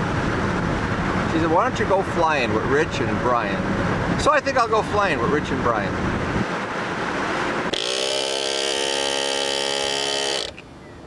That's, Roll, you got to buy a glow plug. That's all there is. Dubjet said, buy me a glow plug. Now, what are you going to do with this? Tell me what you want to do. The same thing you do. I need a... What do you want me to do? Okay. Last time, I make it the Nelson with the Jet. Okay. Now, Jet, he sent to me a new needle valve. What Let happened? me see how you got that. You need a bigger Venturi. That's all there is to it. Look at this Venturi. You could put an electric starter in it. Holy caramba. Okay. You need a little pitch on the prop, too. There's only a 10 pitch or what? No, this is only for test prop. Oh, feel it. Oh my God. Feel a pinch on this thing. Did you run this yet? Yeah, I run it. Look at the intake timing. Oh my God. This is the same thing for the last year. But this is a new engine, but he make the display in this way. The reason is very simple. He use it for radio control. Okay, but is this the car engine? Remember you had the one with the car engine? This is for the Formula 40. Okay.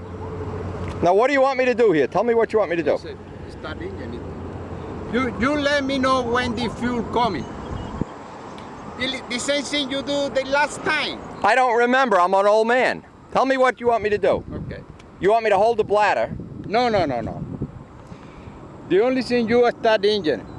But first of all, I want to know when the fuel starts. I understand. Okay. Okay. And now I know when I am Okay. open, when I primer. Okay. Okay? I know exactly when I prime it because you Okay. tell me when. You know I'm the speed record holder. You know that, right? Okay, you fly the plane. Yeah. Okay. No, I'll leave take a message. rest. I left a message in your house. I got the message. Why do you think I'm here? Look, I'll practice with my stooge because I can't trust Raul to launch planes. Okay, so let's do this. You got the glow plug in? Yeah, you want to start? What do you want me to do now? You want me to start it, right? Yeah, you only... Oh, you just need me to start it. Okay. But this I put over there. No, I was just kidding. This is fine. It's no problem. I actually enjoy having speed guys blow stuff all over my plane before I fly. Wendy, What are you doing? You leaving? no, change the prop. I want to see it. Yeah, you want to do this with Raul and I'll change the prop. No, I want that you tell me when... No, you change the prop. Change the prop. If you do it, whatever you wanted to do it. We're not communicating. Do you want to help him while I change the prop? Well, what do you want to do? She just wants to know when the fuel is coming up here so we can start the engine. Didn't you ever work with a world champion? Look at this guy. He could be doing drugs. We don't know it. Look at the syringe. Look at this. Now watch this. This is pretty interesting. He's got... You stand in front of the camera, Chicky. Stand on this side. Watch this. This guy is not the world champion by accident. He's got this all figured out. Let's check this a out. bladder? Look at the size of the Venturi on this thing. You could put the starter right in the Venturi. No. Is this a bladder? Yeah. Yeah. This way, if that blows up in your face, make sure you got glasses on. Oh, See now, when he opens that needle, fuel's coming right up. okay. It's going to be injected. It's under pressure. right in. Yeah, it's like fuel injection. Yeah. Raul injection. Look at all these wires. Pretty scientific. Okay. You ready? You got your battery? Where's your battery? Yeah. So Okay. Going the right way. You need to put a plug on it, don't you? Oh, you're going to do it. Roll, the starter's going backwards. I tell him, put in the... Watch. No. It's going that way. You want it to go this way. Raul, don't believe him. He's Cuban. Just because we have a Cuban national champion, don't get carried away. Wait. Okay, now it's going the right way. You never worked with counter-rotating engines. I know you don't notice. Okay. You let me know when he start move. When the fuel start coming. Okay. You don't start. You let me know when it starts. Go ahead. You see fuel in there, Rich? Oh, come on. I can't see anything. Yeah, there's no fuel. No fuel. I'm not kidding. No. Open it up a little bit at a time. Okay, here it comes. okay, Okay. So now you know where the fuel's going to come in. Yeah, I know. Okay. I know. It's a 3/4. Okay. Are you ready to go? Ready to run this puppy? And don't let it go on my face. Okay, go. Let me put my Go. glasses on. Oh, You're come on. no, stop being a baby. Come on.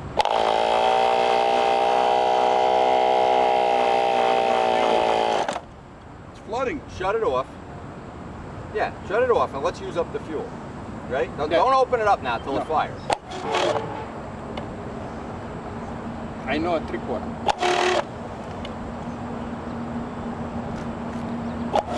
Ah, it's flooded out now. Flooded. Oh my God. Turn it upside down. No. Take it out the prop. What? Take the plug out. Yeah, take the plug out, dump it upside down. You're working with professionals here, you know. This is the reason I come to see. Yeah, I know. When I made you that prop that you set the world's record, you never even bought me a slice of pizza. Why should I work with you? Remember that record he set? What was that, 175 and That was the only time it ran like one that. chair speed or whatever event Okay, that go. was? Go. Running. Just from Put the plug back in. We'll start on the first flip now. Yeah, but don't open up that fuel until Yeah, it gets let flooded. it at least at least clear out the fuel that's in there. You check that that's a good plug? It's a good one? These engines eat a plug every flight, right? Yeah. Do they really? Yeah, one run. One run and that's it. I mean, when you're the world champion, you got to pay, you know? All right. Wait till you see what happens when that bladder breaks. Okay. No. Go ahead. Wait a minute. Ready.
Roll, why is that moving on the bench? Because I measure the pulley for the, you see, the pulley. I thought you were going to let it go. No.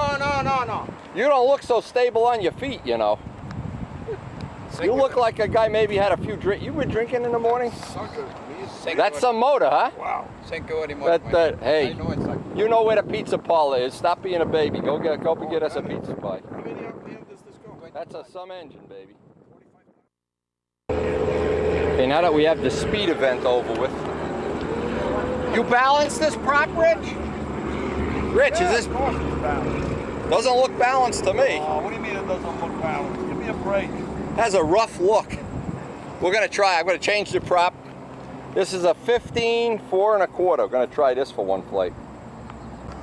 Okay, we're gonna try Rich's prop. It's a 15 4 1/4. Probably gonna be running a little lower pitch than we need. What were the other ones, Rich? 5 1/2? 5 1/2. This is 5 1/2. This is 4 1/2. All right, this is a whole number lower. Okay. No, it's really, with the test, it's just a test flight anyway. The problem here is going to be, until the sun gets higher in the sky, we can't put the camera downwind. Well, at least I can get some idea.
got yourself two good crops. No, I'll chip it all up. You see, there's almost no ground clearance in that crop. I want to try the 4-blade. Well, I got a day to waste. Try the 4-blade. Not doing any slug patterns today. See how much clearance? Yeah, that's going to be important.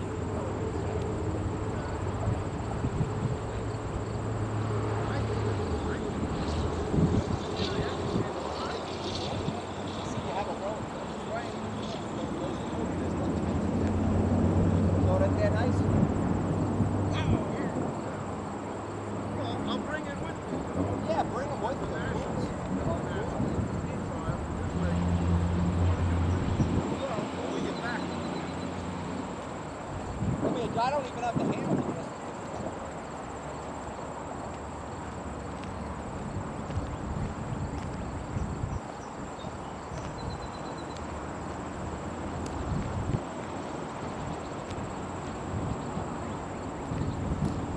Okay, so Brian Ether's prop looks like it's going to be good for the Stuka, but we have almost no clearance.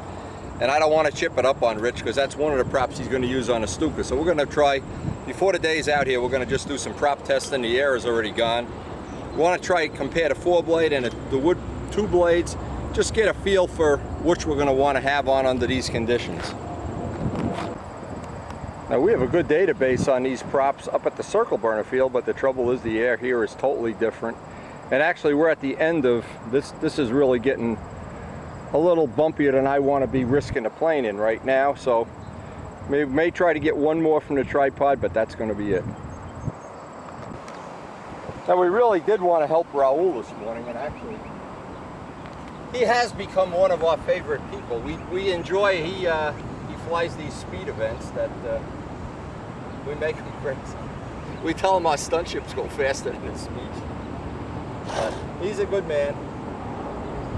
And he comes down, he's a pretty aggressive guy. He buys a lot of stuff and he's down here all the time, so hard not to like him. Anyway, we're losing the air quick, very quick.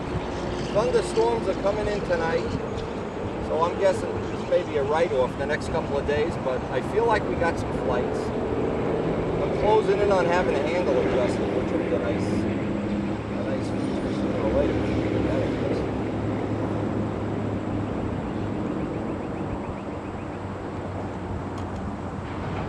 What I'm really looking for is just some baseline info on these props. And that one that Rich has, that, and he's got 3 of them. That Brian Ether looked like that had a lot of promise.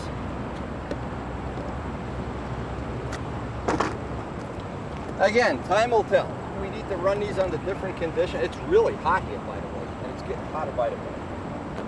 All right. No illegal aliens invading us here, so we're ready to go.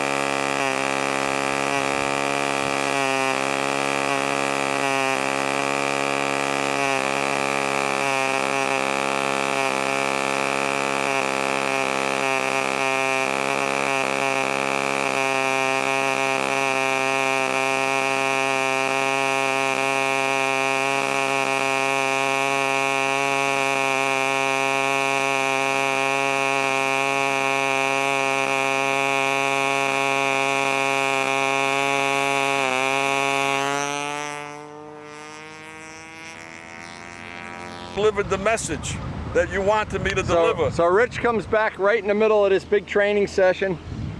And Stacy's cat is sick. He's got to go to the animal hospital. I got to drop everything, but go and take care of the kitty. I'm a good kitty. Oh, man. I gotta go. All right, leave the gate unlocked. I'm out of here. Short session. See you tomorrow, maybe. That ends that. And we really were in the middle of testing a bunch of stuff here. Not a particularly good day anyway, but we have to pretty much drop everything. Very unexpected that we have to do this, but Stacy's cat Murphy has been he's been sick for a while, so we're gonna have to go take care of him. It's what we do.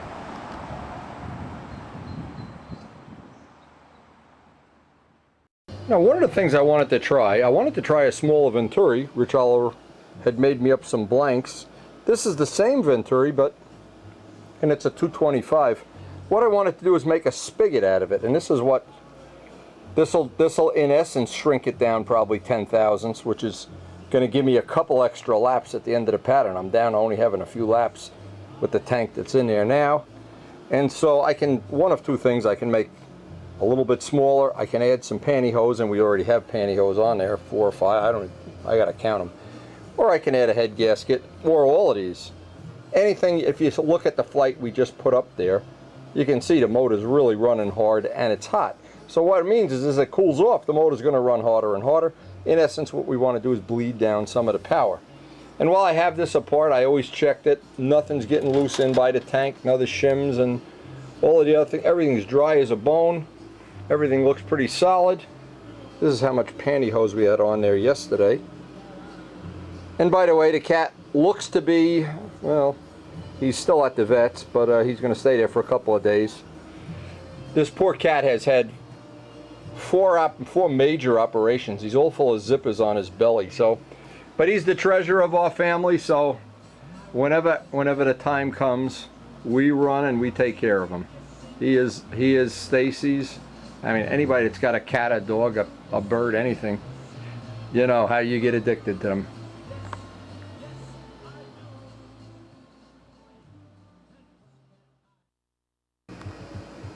And we had run these before when George Aldrich was doing the motors. We just recess in and make sure, obviously, that we don't have any restriction here. That's a press fit. I drill it undersize, and then with an extreme amount of pressure, press it in so it can't rotate because this side takes the V up. Now that'll be an interesting test. It's supposed to, and I've never found this to be a cure for a whole lot of things, except right now I don't have a smaller Venturi, and that will make it a smaller Venturi, and it will give me some laps, and that's what I'm looking for. Now, between the pantyhose, varying this in small amounts, and we can replace this with a black air filter. Of course, this is really kind of a speed control, and this is an excellent way of doing it. But now I've got, in essence, a smaller Venturi, so I can take some of these on and off. I always want to have a Venturi in a plane it's just a little bit bigger than ideal, and then vary that last little bit with pantyhose. And that's the way that Rich Oliver's developed. I have never found fault with that. That works every time I've tried it.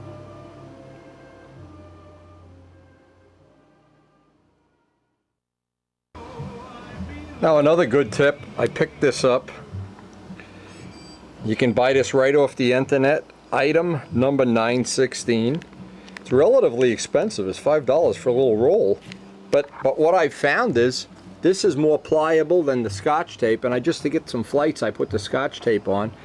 What I'm going to do now is take a heat gun, warm the tape and pull it back real carefully and replace it with this tape. And it just takes a little bit of heat and that Scotch tape comes right off.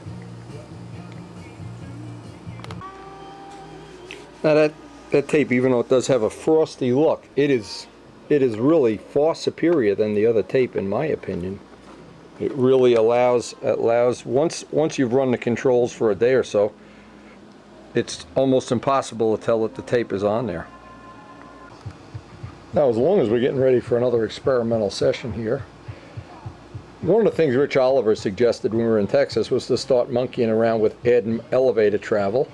Well, I don't know if we're at the ideal spot. We started out at 1:1 with an 1/8 inch hole, 3/32 slot, but what I'm going to do is just move that just a slight amount. So in essence, I have a little more elevator. And this, I have never really even tinkered with this, even though we have this adjustable feature. And it's easy enough to make these adjustments. In fact, I could make them right at the field, but just a little more convenient to do it here in the shop. Now what I'm going to do is put a scratch where this is 1:1. I'll take the Dremel tool and just scribe a little scratch down. I know where 1:1 is, and then I'll move it the thickness of the scribe, Because I would really like to have a way of getting back to 1-to-1 if this doesn't pan out the way I want it to. Or if all of a sudden the turn gets too violent. So you never really know until you try this. But Rich is right. If you have these adjustable features, you should try them. And I've been lax about doing that. Now just to get a nice scribe line on there, and again, this is just to give me a reference point. Let's see where we want to put this.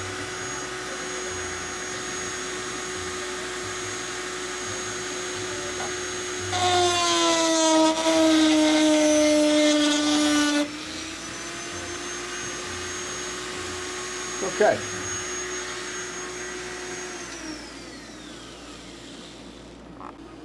Okay, now that scratch establishes where 1-to-1 is. And it's 1-to-1 if we had no slop, if we had the little piece of tubing in here. So we actually, in essence, have just a little more flap than elevator, which I seem to always have on these planes. But I'm sure going to give this a try. Now I'm going to move it the thickness of the line each time I move it. And if I find a sweet spot, then I'll just scribe another line in there. Well, we certainly got more elevator now than flap.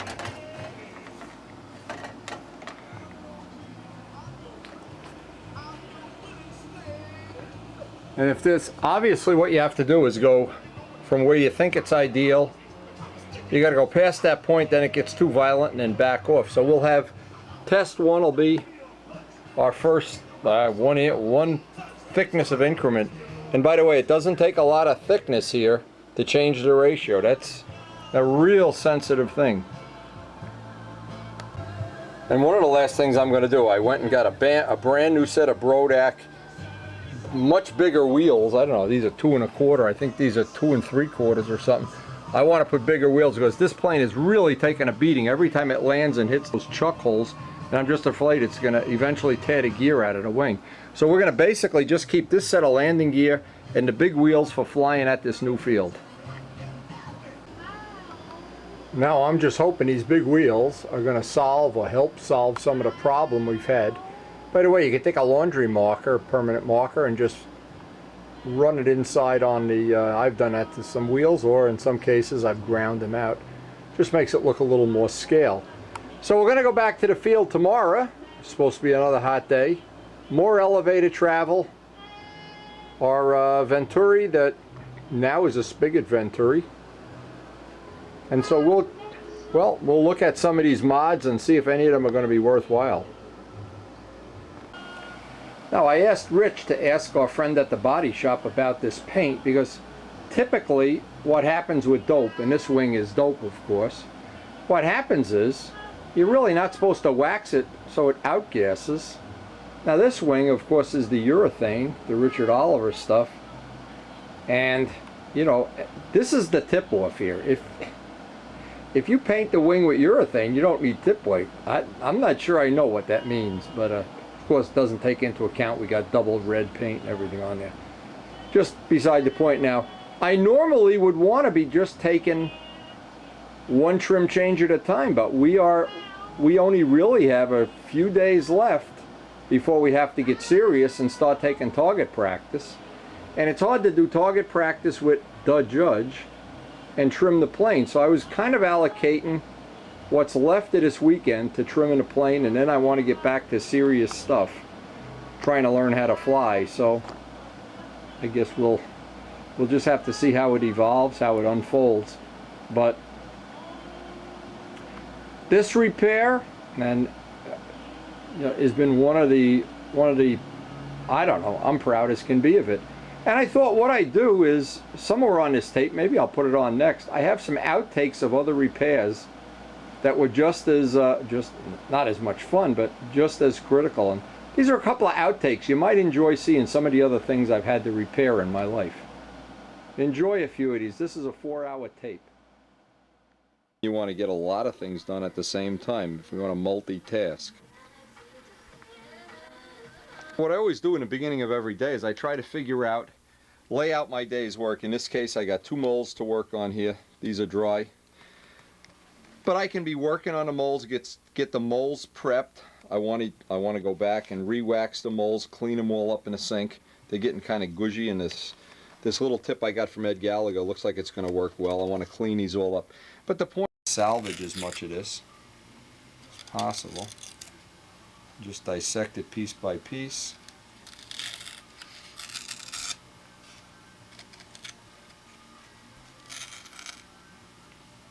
And what's the worst that can happen if you spend a day or two and it doesn't come out the way you want? Some junior in the club, some up and coming guy that would never get a chance to have a big plane can basically have a free plane. So I would never be prone to put it in the garbage, that's for sure.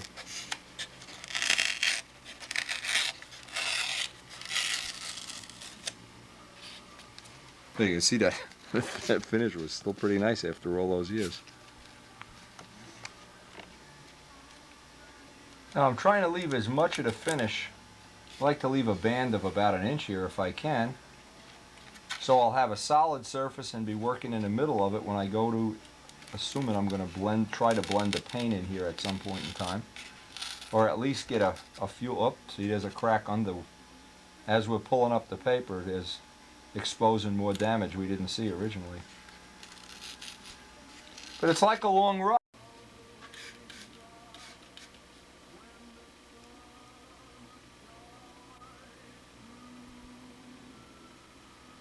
You know, I'm hoping this will make the correction.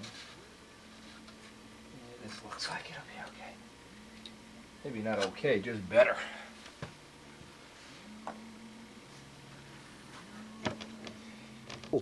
I couldn't get it flush up in here, but I just got this tacked in.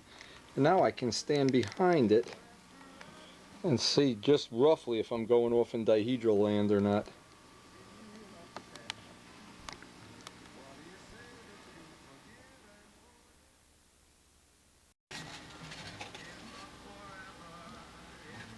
Now I'll make it plenty oversized, tack it in first.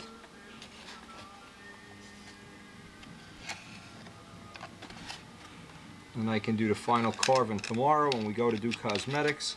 Maybe tonight I'll try to make up all the plugs that I can.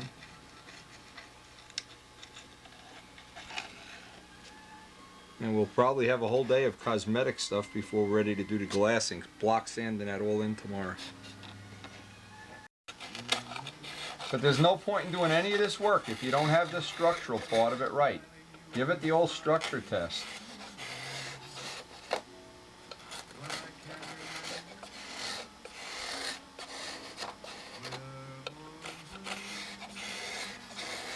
And it may seem like there's a lot of butchery going on in here, and you're right, there is.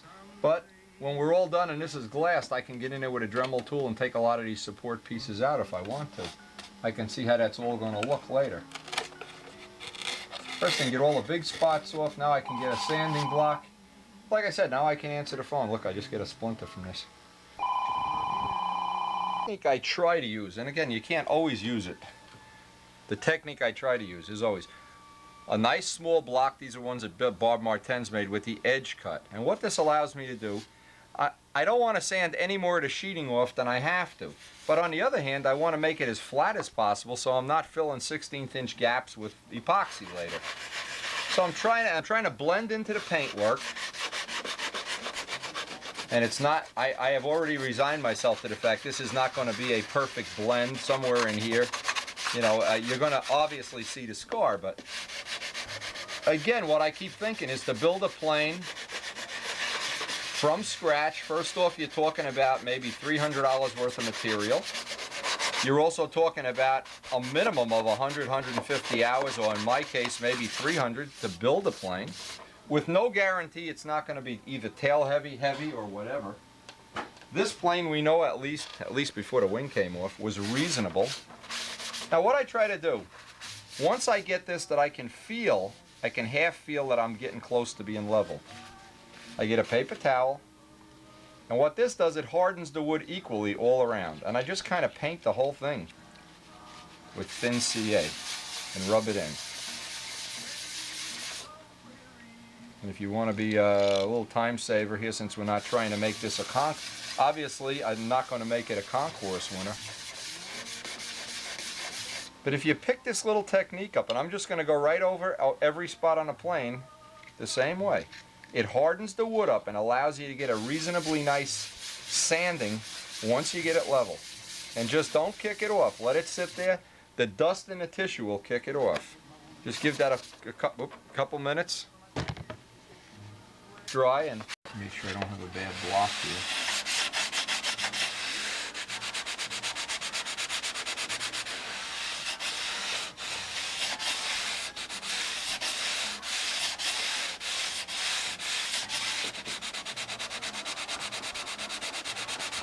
Now when I put this together, this flap didn't line up exactly the way I wanted it to, so one of the things I'm going to have to do is dress that joint off, try to make that joint a little nicer.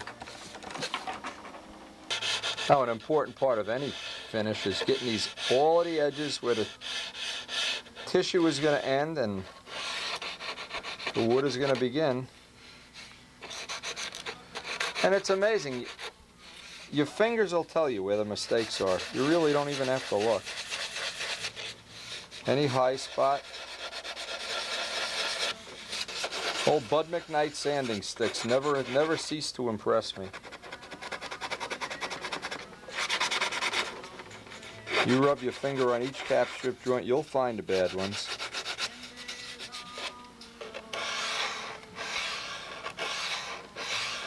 Now when I'm done, well, this material goes on so nice.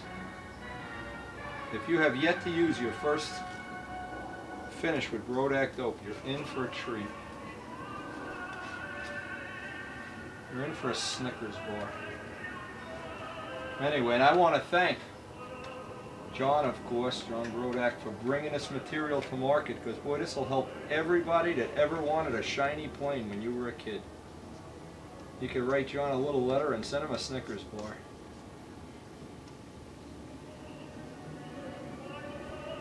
And you'll see this will dry really, really slow. In this weather, it's going to take a long time to dry. And what I did, I came up with a good little invention. I took and just cut a hole in the foam so the jaw sat on a flat table, because it was really rocking around. And what I have to do, I have to let this dry now. And of course, it's about, I don't know, 40 degrees or something. This is going to take a long time to dry. So may get one more coat on. If not, if it isn't dry by 9, 10 o'clock, then we'll tissue it tomorrow. And that's it for tonight. Now that'll have to dry overnight. It over onto a sponge, but it's getting so breezy out here that I'm a little nervous that it's going to blow away. Anyway, we're getting a coat on maybe every 4 or 5 hours, and it certainly looks like, at least up to this point, that it's just going to wind up shrinking up just about the way we want. I'm not sure how many coats it's going to take. We'll look at this later tonight, but I will get a couple more coats on and put it in the garage to dry again. It really looked like it dried up nicely. Now next step is, and it's always a good idea, even though we're not going to use the tape edges, to give a 24-hour waiting period before you pull back the tape. And we'll be pulling back the tape real slow, trying to get a nice, neat, clean edge. That way that white covered beautifully. I don't know if you, when we review the video, I don't know if you're going to see, but it really did do a nice job. Considering how much time and how much work we put into this, it even has a little bit of a gloss. Now on a sport model, let's say you're building planes where you're still learning the stunt pattern, that finish right there would be plenty good. That would be no problem with that at all. Alright, I'm going to pull the tape up. Gear block deal here.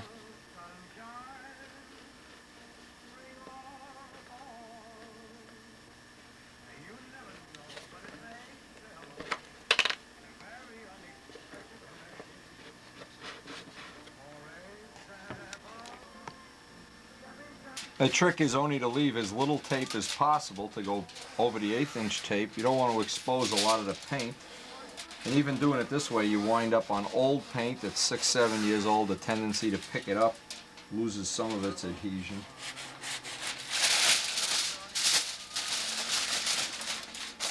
Again, tinfoil is my choice, and Walt Prey was the original one that turned me on to this, and it's worked well. Give Walt the full credit for this idea.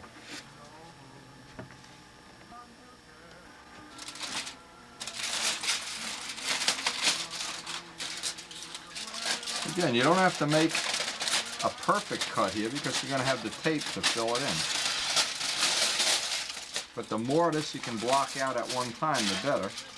If we had a decent pair of scissors here, it would be nice.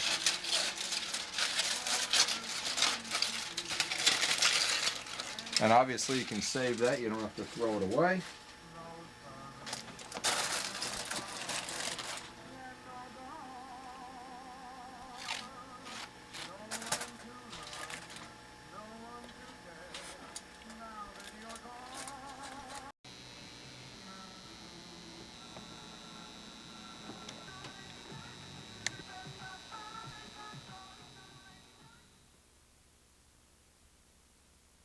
Okay, we've got this piece. We really need to go out a little ways, but in this piece I need to touch that up.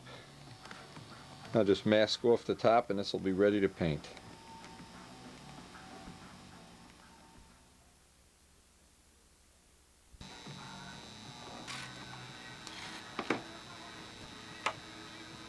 And I'm trying not to put any extra paint on here that I don't need. I'm not going any further out on this than I really have to. And that little orange stripe, I can do that by brush. It's just an 1/8 inch stripe.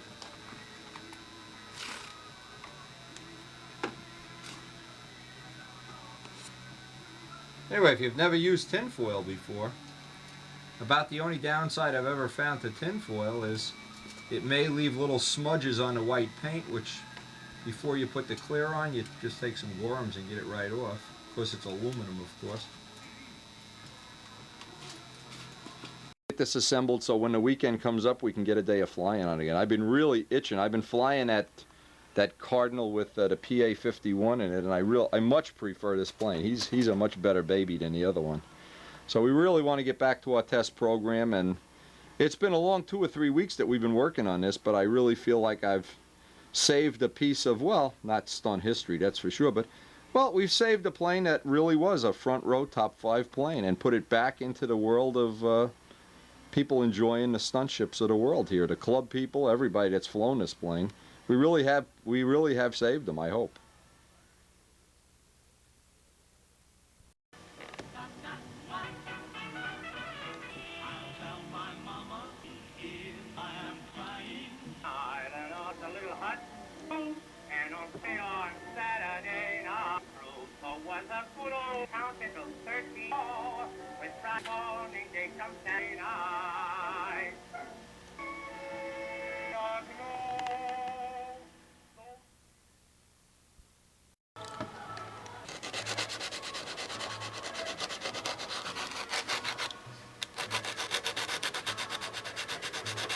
Yeah, paint is almost dry now, so I'm just trying to fill in little areas here while I'm waiting for things to dry, and it looks like we will be able to paint today.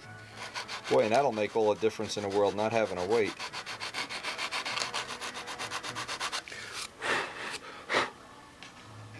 Take one of your pens, start at one end, let it dry, of course, and just such a good trick. Just fill in every other box like paint by numbers. This is so idiot proof. Best one too is when we had Brian Kiefer in the shop and he was doing thousands of these for Jim Damerel. I mean thousands. Jimmy's plane, the whole bottom of the plane was checkerboards. And poor Brian, I mean, he was blind by the end of the night. But really a good technique if you want to pick up something you can use to, you know, add a little dimension to your plane, a little technique.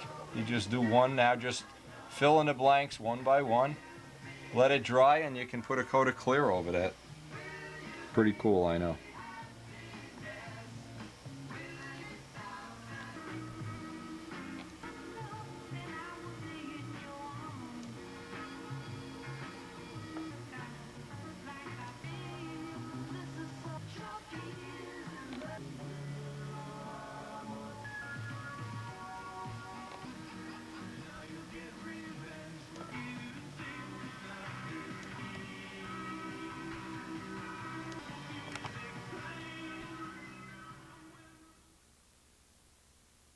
Anyway, it certainly looks better than if we didn't do anything at all.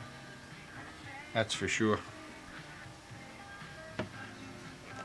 Alright, I'm going to just wait till this dries up and get outside and get some clear on this. Rodak clear. Now I want to make, I just cut a hole right in the tin foil and put it right on. I want to make the parting line right in the middle of the fillet for this. And everything from there out I'll try to blend and get clear on the whole thing, but then a couple extra coats in here, a couple extra coats where we have the lettering.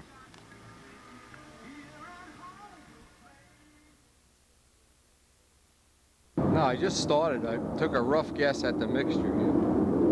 And I don't know if we're going to be close. I put almost 2 to 1, 2 thinner to 1 Rodak dope. Because I want to get a little test. Notice that I'm doing the bottom first. See if I'm close on the mixture.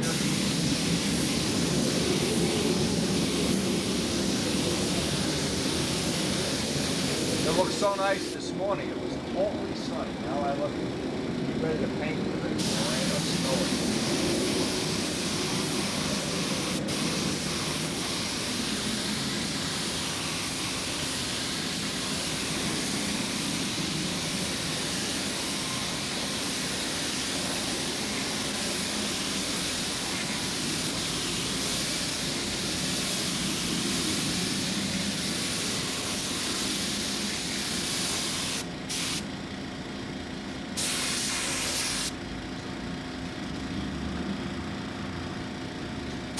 I'm looking to see if I'm going to get any blushing. If I am, I have to put a little bit of Rodak retarder in here.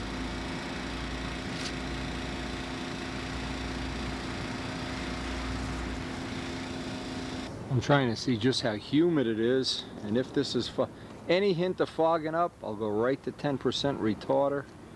Just imagine.